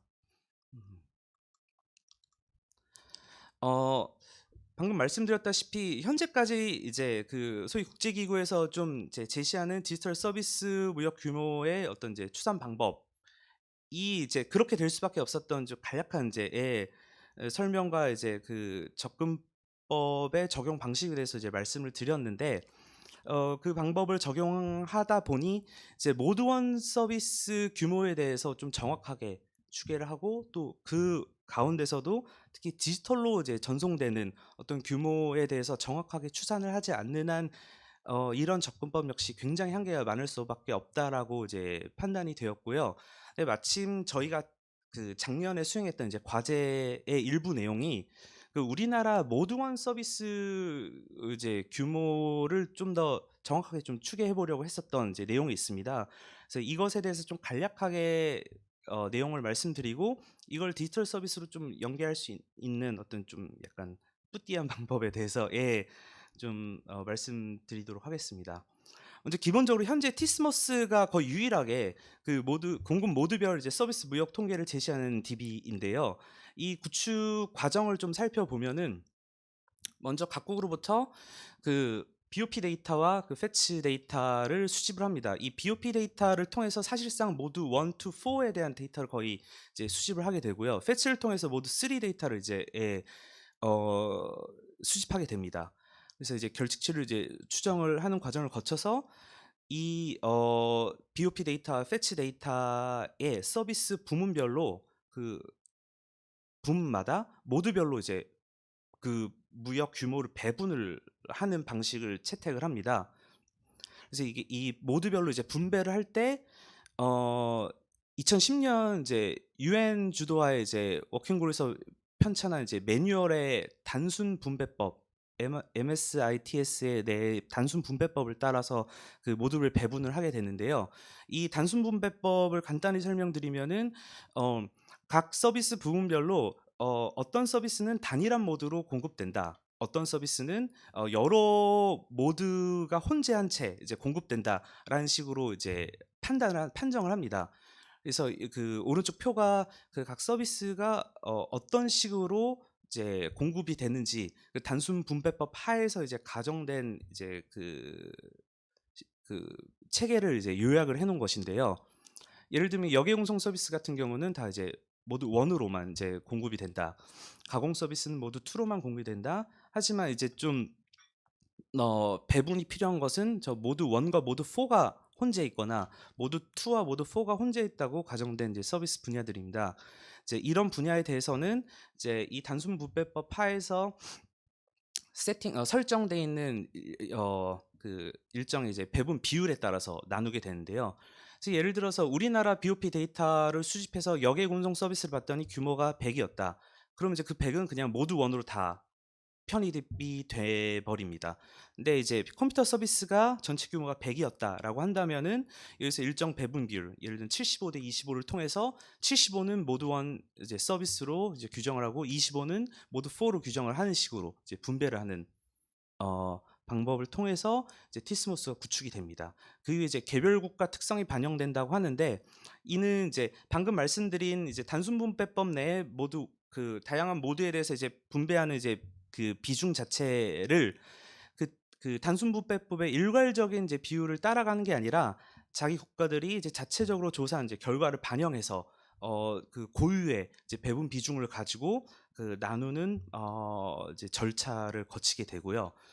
이런 과정을 거쳐서 최종 티스모스 데이터셋이 완성이 됩니다. 우리나라 같은 경우는 자체적인 고유의 배분 비율을 WTO 측에 제공하지 않고 반영되지 않고 있습니다. 그래서 그 단순 분배법의 그 일괄적인 기준에 따라서 배분이 되는데요. 당연히 이제 우리나라 어떤 이제 디지털 무역의 고유의 특성을 반영하지 못한 채, 그 모드별 이제 서비스 무역의 특성을 반영하지 못한 채 그 모드별 배분이 이제 이루어지게 됩니다. 그래서 이를 이제 우리나라 고유의 좀 그런 배분 비중을 좀 이제 티스모스에 반영을 하는 좀 그런 방안에 대해서 작년에 이것이 좀 실행 가능한지에 대해서 좀 그 검토를 하고자 그 연구 일부로서 이제 설문조사를 실시를 했습니다. 그래서 그 티스모스에서 가정하고 있는 그 여러 모드로 공급되는 그런 서비스 분야를 중심으로 그 각 모드별이라고 하면 이제 모두 1과 모두 4 중에 모두 1의 비중이 이제 얼마이냐를 파악하는 설문을 진행을 했습니다.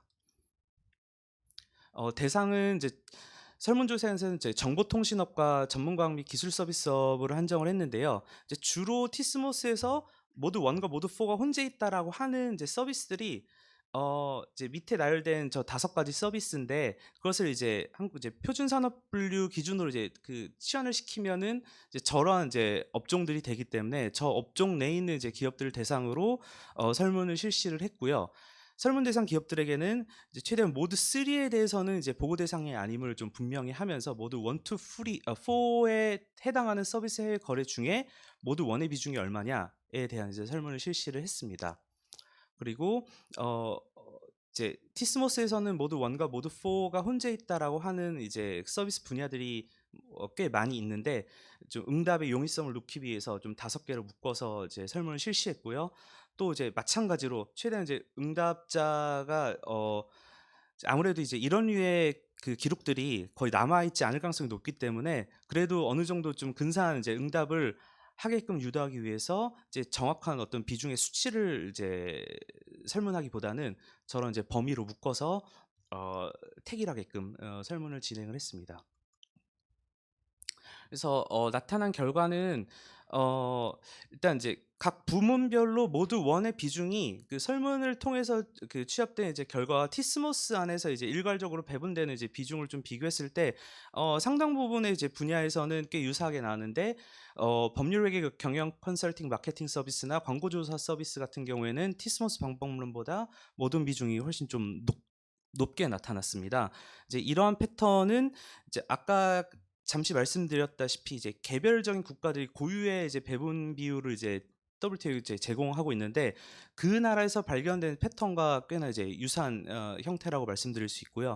그래서 이제 이러한 이제 접근을 통해서 우리나라 고유의 이제 배분 비중을 수집하는 것이 어느 정도 실행 가능하지 않나라고 하는 이제 결론을 이제 작년도 연구에서 내렸습니다. 그래서 구체적으로 그 설문조사의 결과를 우리나라 이제 서비스 전체 무역에다가 이제 대입을 해서 모두별로 다시 찢었을 때 티스모스와 그것을 이제 그 좀 비교를 하면은 2017년 기준으로 수출의 경우에는 원래 한 총 75억 불 정도 규모가 되는데, 저 5개 분야에 대해서 한 2.5억 불 정도 더 크게 설문조사 결과가 나오는 것으로 나타났고요, 티스모스에 비해서.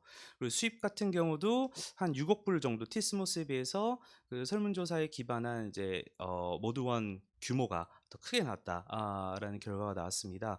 물론 이제 이런 어프로치도 굉장히 이제 뭐 명백한 한계가 있습니다. 뭐 대표적으로 설문 기업이 그 이제 모두 여기서 이제 우리가 대상으로 삼은 서비스 부문에 해당하는 이제 업종에 있는 이제 기업들 대상으로만 이제 설문을 실시를 했는데, 당연히 이것을 훨씬 더 이제 그 다른 업종으로 폭을 이제 넓혀야 함이 이제 분명하고요. 특히나 최근 들어서 이제 제조업 서비스와 같은 이제 현상들도 이제 많이 진전되고 있는 상황에서 제조업체에도 이제 이런 이제 설문을 통해서 그 제조업체가 일으키는 이제 서비스 해외 거래의 규모 또는 그 안에서의 모두원의 비중 같은 것들도 설문에 포함을 해야지 더욱더 정확한 결과가 나올 수 있을 거라고 보고요.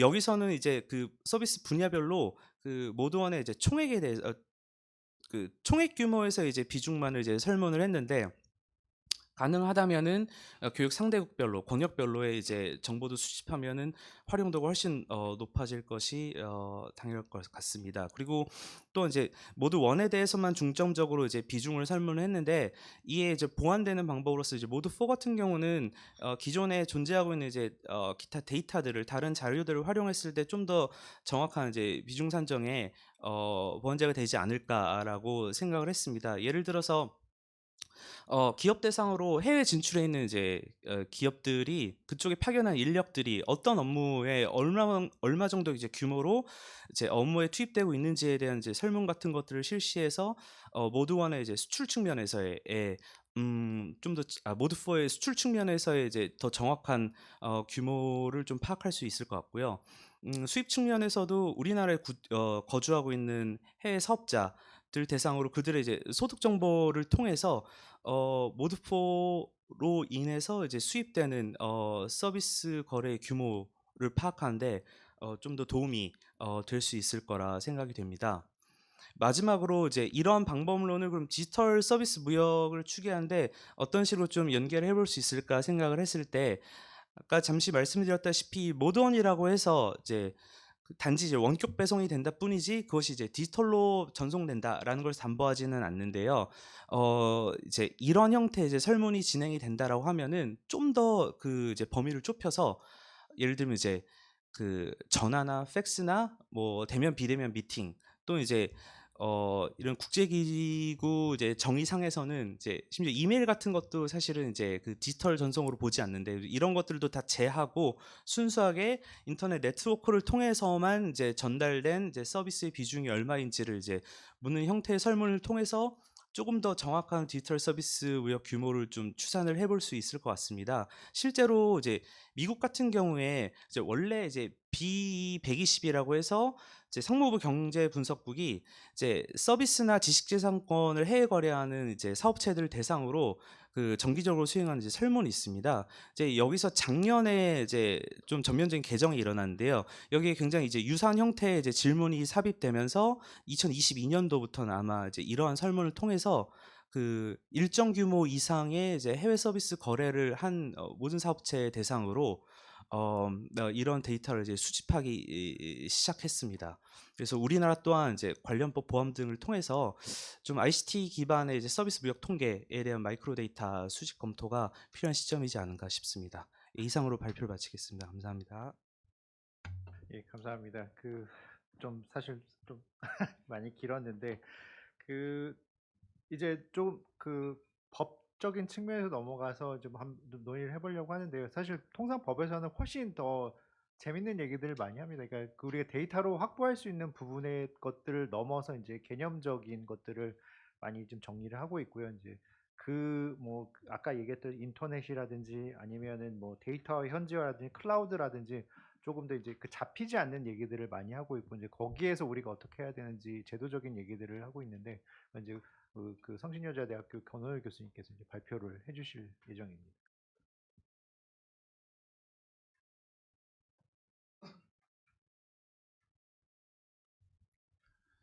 예, 안녕하십니까. 성신여자대학교의 권현호입니다.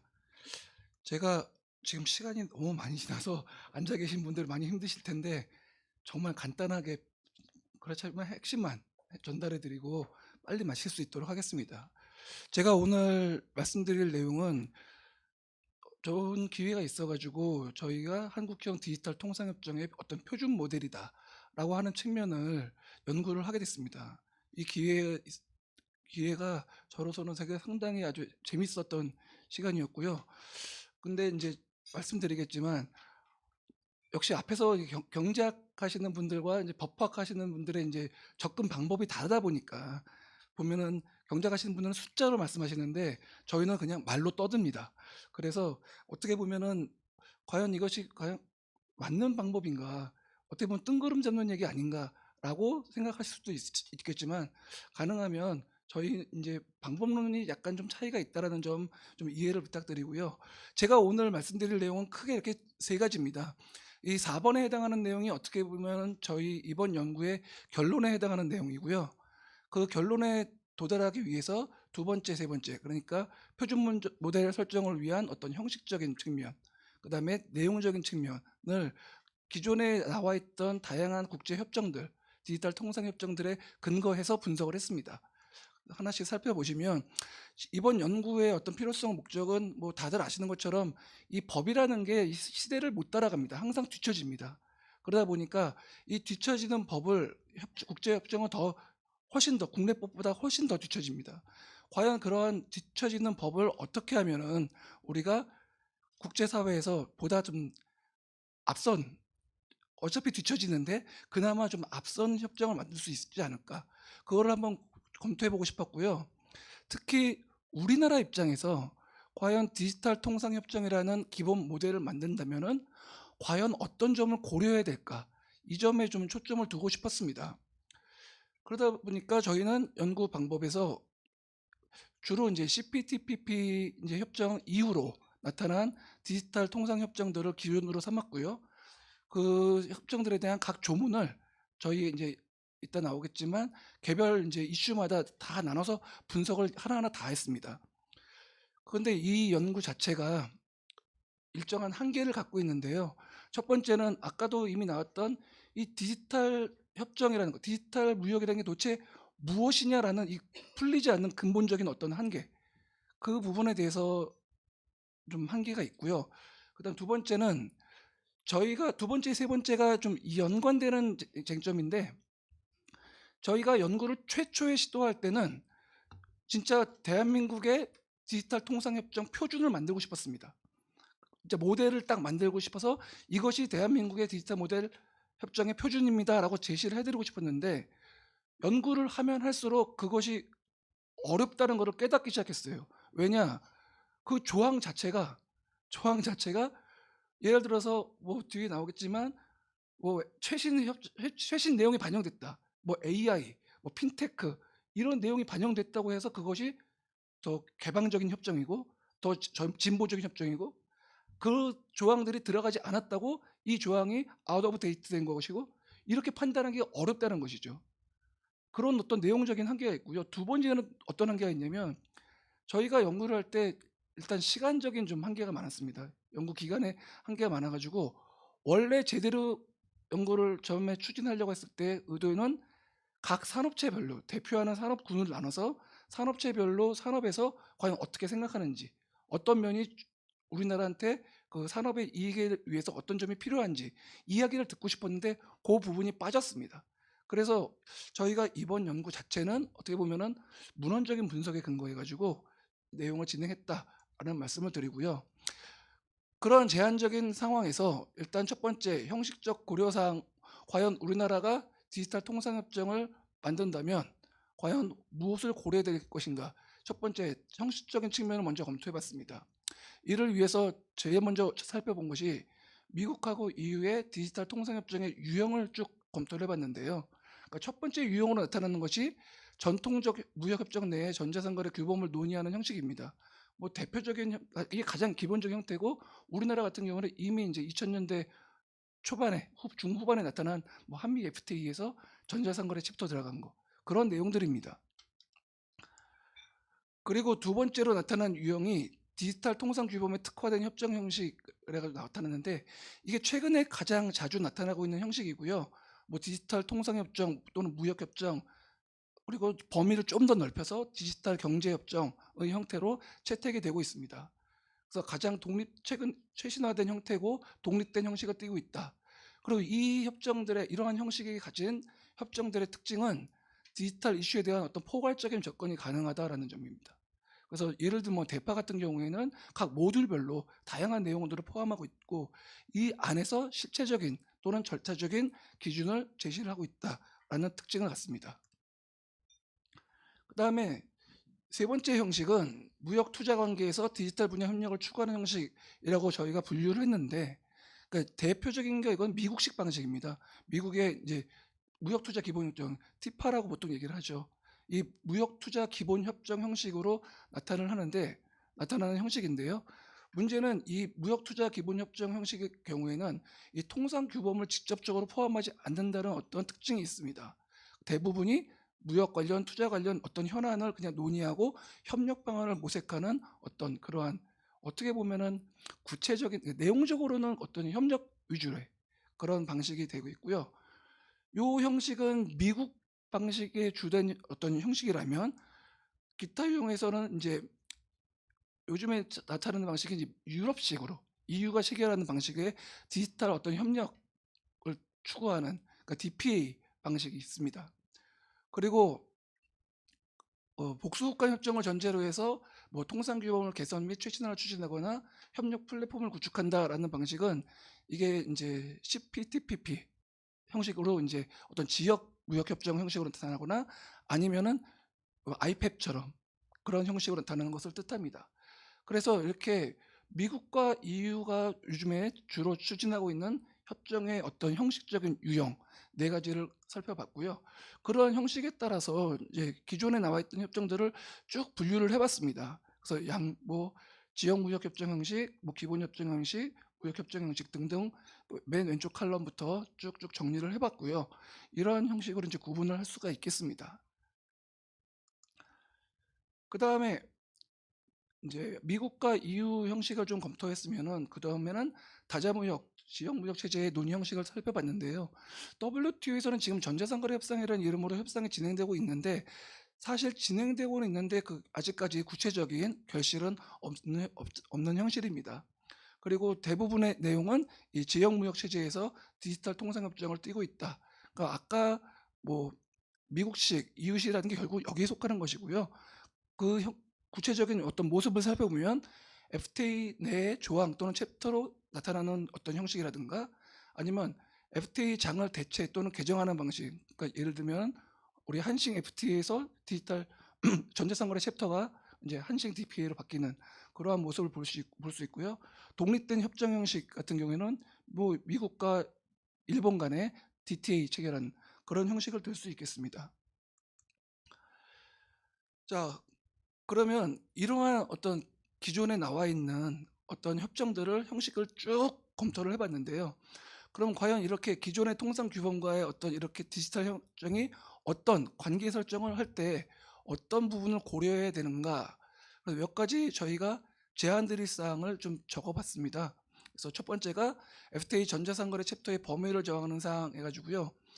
이게 이제 일반적으로는 전자상거래 챕터 같은 경우에는 뭐 정보 조달이나 정보 같은 정보 데이터 같은 것들은 제외가 되고 뭐 디지털 제품 같은 경우에 뭐 방송 서비스나 정보 보조금 등이 제외가 되는데 이런 부분들을 어디까지 제외하고 어디까지 인정할 것이냐 이 부분이 아직까지 이제 명확하지가 않습니다. 그래서 이 부분을 좀 더 명확히 설정해 놓는 게 필요할 것이다라는 제안을 드리고요.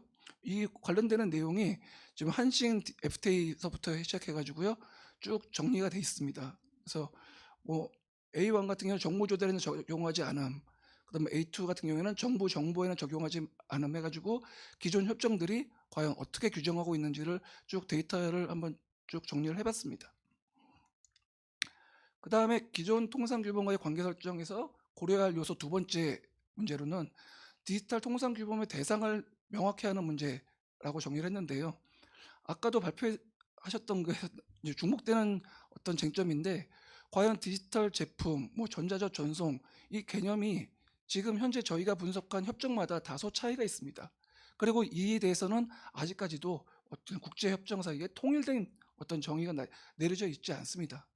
그런데 이것이 지금 문제가 되는 이유는 이 디지털 제품은 그렇다 치고 특히 이제 전자적 전송 같은 경우에 아까 디지털 서비스를 정의할 때 과연 이것을 어디까지를 디지털 서비스로 보고 이걸 다룰 것이냐. 왜? 이거 나중에 지금 현재 어떤 이머징 아니죠. 이미 커런트 이슈가 된 데이터 이전, 그다음에 데이터 현지화 문제 이거와 직접 관련이 됩니다.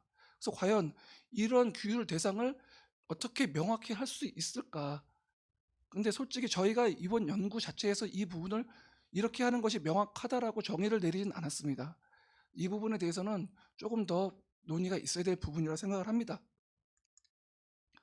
그다음 세 번째 FTA 같은 경우, FTA 챕터 같은 경우에 다른 장과의 관계를 설정하는 문제가 있는데요. 이 부분 아까 전자적 전송하고 디지털 서비스 연관돼 가지고 소위 이제 뭐 non conforming measure 이 부분을 어떻게 규율할 것인가 이런 부분과도 직결이 된다 말씀드릴 수 있겠습니다. 그다음에 네 번째 데이터 규범 적용 범위나 분야에 제한을 두는 사항 해가지고 뭐 전자상거래 챕터 형식에서는 뭐 관세나 무역 원활화 문제, 소비자 개인정보 보호 등 어떻게 보면은 전통적 이슈라고 말씀드릴 수 있는 건데 이 부분이 이제 독립된 디지털 협정으로 체결되면서부터 이제 아까 커런트 이슈라고 말씀드렸던 어떤 데이터 규범, 데이터의 현지화 문제, 그 다음에 데이터 이전 문제 그 부분이 더 중요해졌다라는 부분을 강조를 드렸습니다. 이렇게 형식적인 어떤 고려 사항들을 쭉 말씀을 드렸고요. 세 번째는 내용적으로 그러면 어떻게 하면은 어떤 측면을 우리가 고려해야 되겠는가라는 어떤 내용들을 한번 정리를 좀 해봤습니다. 그래서 분석 대상 협정을 아까 이제 저희 앞에 형식적인 부분하고 좀 맞추기 위해서 독자적인 협정 형식 아니면 기존 FTA 개정 형식, 지역 협정 형식 해가지고 이렇게 언급되어 있는 협정들을 쭉 분석을 했고요. 대상 쟁점은 지금 국제사회에서 어떻게 보면 이제 일종의 컨센서스라면 컨센서스일 텐데요. WTO 전자상거래 협상을 위한 통합 문서에서 나타난 그 분류 기준으로 해가지고 그 이슈를 하나하나씩 다뤘습니다. 여기서는 근데 제가 그 내용들을 다 다룰 수는 없고요. 지금 이 시간에. 그래서 일단 전체적인 큰 틀에서 특징적인 것 몇 가지만 말씀을 간단하게 드리고 정리를 하도록 하겠습니다. 첫 번째가 디지털 통상 기반에 해당하는 내용인데요. 전자지급 서비스 같은 경우에는 우리나라 한층 DPA에서 좀 가장 선진화된 모습을 보이고 있다라고 설명을 드릴 수가 있겠고요. 나머지 협정들은 이 부분에 대해서는 내용이 전체가 거의 유사하며 어느 정도 통일된 모습을 보이고 있다. 이렇게 정리를 할 수 있겠습니다. 그 다음에 개방과 디지털 통상이라는 분야에서는 이게 주로 여기서 언급되는 것 중에 가장 핵심적인 내용이 데이터 이전, 데이터 현지화, 그러니까 서버 위치 문제인데요. 저희가 분석한 결과로 봤을 때는 분석 대상 협정별로 격차가 가장 큰 분야가 이 분야였습니다. 특히 이제 RCEP 같은 경우에 그 다른 협정들에 비해서 격차가 컸는데, 예를 들면 디지털 제품 비차별 대우나 그 컴퓨터 설비 위치, 뭐 소스 코드 같은 규정이 없습니다. 그리고 EU가 체결한 협정 같은 경우에도 뭐 비차별 대우 규정을 포함하지 않고 이렇게 포함하지 않는 결과가 나왔는데요. 뭐 어떻게 보면은 RCEP이 뭐 개도국들이나 특히 이제 중국 같은 국가가 포함되다 보니까 이런 국가들의 입장 차이에서 오는 결과가 아닐까, 그렇게 정리를 할 수 있겠습니다. 그 다음에 나머지 뭐 CPTPP 이하의 유효 협정들을 보시면 대부분이 이제 디지털 제품의 비차별 대우 규정을 포함하고 있고요. 다만 이제 뭐 내국민 대우만 포함하는지, 비차별 대우의 내용에 따라서 내국민 대우만 포함하는지, 뭐 체육 대우도 포함하는지, 이게 협정별로 조금씩 차이는 있습니다. 그리고 정보의 어떤 국경 간 이전이라든가 그 컴퓨터 설비 위치 규정 등도 그 특히 이제 규정 형식이 어떤 원칙을 선언하고 규제할 수 있는 원칙을 선언하고 그 규제를 받지 않아도 되는 예외를 규정한, 이렇게 이중적 어떤 질서 형태로 포함을 하고 있는데, 이때 법적으로 문제가 되는 건 대부분이 그 예외입니다. 예외. 그 예외를 어디까지 허용할 것이냐, 국가의 그런 규제 권한을 어디까지 허용할 것이냐의 문제인데, 그 부분에 있어서 좀 약간의 차이가 보였습니다. 그래서 그러한 차이, 특히 이제 예를 들어서 필요성 테스트를 어디까지 인정할 것인지, 아니면 RCEP 같은 경우에는 아예 그런 필요성 테스트에 대한 권한 자체를 해당 국가가, 규제 권한 국가가 갖는다라고 정리를 하고 있기 때문에 그런 부분들을 어떻게 우리나라 협정에서 어디까지 반영할지, 그런 부분들에 대해서 한번 생각해 볼 필요가 있다라고 말씀을 드릴 수 있겠습니다.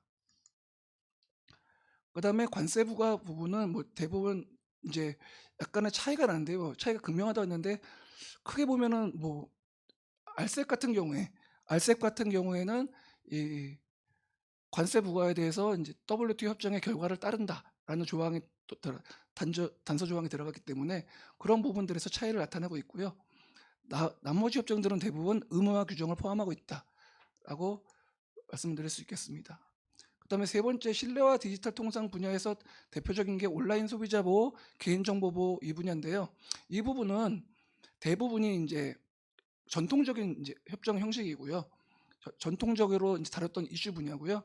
거기에 대해서 이제 대부분의 협정들이 내용을 포함하고 있습니다. 그런데 문제는 이 온라인 소비자 보호 그렇고 뒤에 나오는 개인정보 보호도 그렇고, 이 두 가지의 협정의 조항의 핵심은 뭐냐면 결국 국내 이행 문제입니다.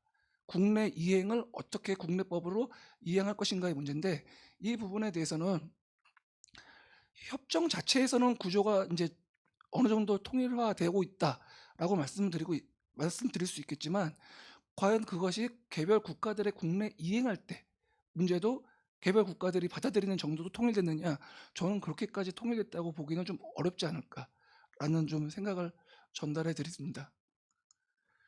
그다음 그 밖에 이제 소위 말하는 대파 이후에 다양한 비교육적 요소와 관련된 내용들이 많아졌다, 이렇게 설명을 드렸는데요. 경쟁이라든가 아니면 기술 정책 관련, 금융기술 협력, 뭐 인공지능, 뭐 핀테크, 데이터 형식, 정보 조달, 뭐 다양한 협정들의 내용이 나옵니다. 그런데 저희가 분석한 내용들은 대부분 이 내용들은 거의 대부분이 일종의 뭐 협력 조항 아니면 이러한 부분을 다루자라는 소개하는 데 멈추고 있다. 그래서 과연 저희가 처음에 아까 연구의 한계에서 말씀드렸던 것처럼 한국형 디지털 통상협정의 표준 모델이다. 그럼 이런 내용이 들어가면은 그것이 좀 더 나은 모델이고 더 발전한 모델이냐? 반드시 그렇지만은 않다라는 거죠. 그 내용의 어떤 것들이 더 중요하다라는 점을 말씀을 드립니다.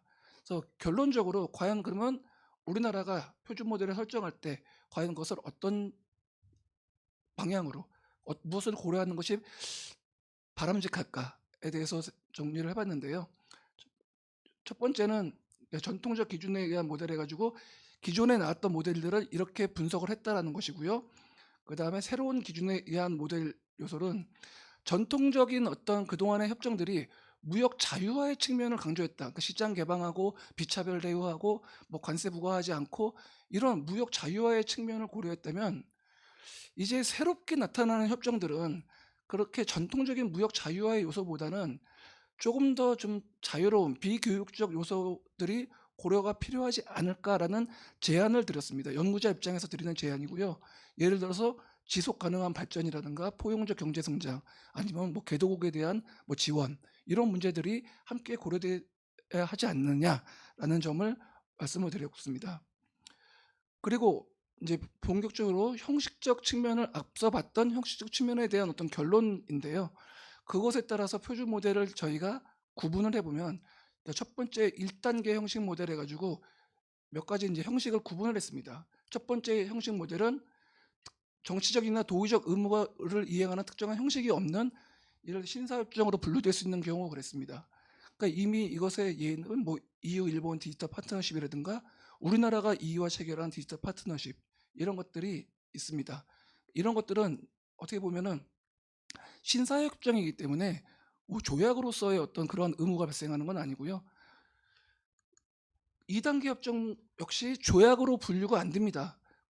다시 말해서 조약상의 법적 구속력은 없다. 그런데 형식적으로는 조약에 좀 더 가까워졌다. 저희가 이제 국제법을 다루고 국제통상법을 다룰 때 이러한 형식을 대표적으로 이제 소프트러의 가장 대표적인 형식이라고 부르는데요. 그런 형식적으로는 조약이지만 내용상으로는 아직 조약상의 권리 의무가 부여되지 않은 경우를 뜻합니다. 그 다음에 세 번째 형식 모델의 경우에는 이제부터 조약의 형식으로 분류가 되고요. 다만 3단계 형식 모델로 저희가 나눈 이유는 분쟁 해결 파트가 협정에 포함이 안 됐습니다. 대표적인 게 미국과 일본이 체결한 디지털 통상협정인데요. 이런 경우를 저희가 3단계 형식 모델이라고 이름을 붙여봤고요. 그 다음에 4단계 형식 마찬가지로 조약상의 권리 의무가 있고요. 이 대표적인 예는 대파인데 그 특징에 따라서 모듈별로 구조화해가지고 개별적 어떤 인정, 선택값이 인정되는 그러한 형식을 우리가 이제 4단계 형식으로 구분을 했고요. 5단계 형식은 요즘에 이제 가장 많이 체결되는 CPTPP나 뭐 우리나라 한싱 DPA 같은 그렇게 실체법적이거나 절차법적으로 모든 것을 갖춘 완전한 조약의 형태를 뜻합니다. 그래서 총 5가지의 형식 모델을 저희가 나눴고요. 그 다음에 여기에 맞춰가지고 3가지의 내용 모델을 저희가 언급을 했습니다. 1단계 내용 모델은 협력사항을 중심으로 한 거버넌스 성립이다 해가지고요. 아까 말씀드렸지만 시장 개방 뭐 그 자체도 중요하지만 각국이 핵심으로 삼고자 하는 어떤 디지털 신산업에 대한 협력사항을 좀 더 체계적으로 다루는 그런 것들을 내용으로 하는 모델을 우리가 1단계 내용 모델이라고 했고 2단계 내용 모델은 우리 이제 한싱 대한민국 입장에서 가장 지금까지 체결한 어떤 디지털 협정 중에 가장 최신의 협정이고 가장 풍부한 협정인 한싱 DPA를 기준으로 할 때 그 핵심 조항을 좀 더 정교하게 만드는 거기에 중점을 둔 그래서 대표적인 게 아까 데이터 이전이나 데이터 현지화 문제, 소스코드 공개, 요구 금지 이렇게 현 단계에서의 가장 핵심 조항들에 대해서 조금 더 구체화시키고자 하는 그러한 내용을 가진 어떤 협정 이걸 우리가 2단계 내용 모델이라고 말씀을 드렸습니다. 그 다음에 3단계 내용 모델은 여기에 더해서 아까 말씀드렸던 것처럼 디지털 포용인 이런 것 디지털 포용 같이 좀 우리나라가 어떻게 보면은 국제적인 디지털 협정을 리딩하는 국가로서의 어떤 가치 기반 이런 것들을 포함할 수 있는 그러한 어떤 어떻게 보면은 조금 더 앞으로 나갈 수 있는 그러한 협정 내용을 포함하는 그런 걸 모델로 삼았고요. 이렇게 총 내용적으로는 3가지 내용 모델, 형식적으로는 5가지 내용 모델을 적절하게 조합을 할 수가 있는 겁니다. 제가 처음에 원래 목표는 하나의 단일한 어떤 표준 모델을 제시를 하고 싶었는데 그것이 어려웠던 이유가 여기서 나옵니다. 그래서 어떻게 보면은 5가지의 형식 모델과 3가지의 내용 모델을 조합하면은 뭐 가능하면 15가지 모델이 또 나올 수가 있겠죠. 그런 형식으로 다양한 어떤 모델을 취할 수 있지 않을까라고 이제 설명을 이제 연구 결과를 제시를 했고요. 예, 여기까지 해가지고 저희가 이제 이번 연구에서 다뤘던 핵심적인 내용을 간단히 말씀드렸고 추가적인 내용은 나중에 토론 시간에 조금 더 말씀드리도록 하겠습니다. 감사합니다.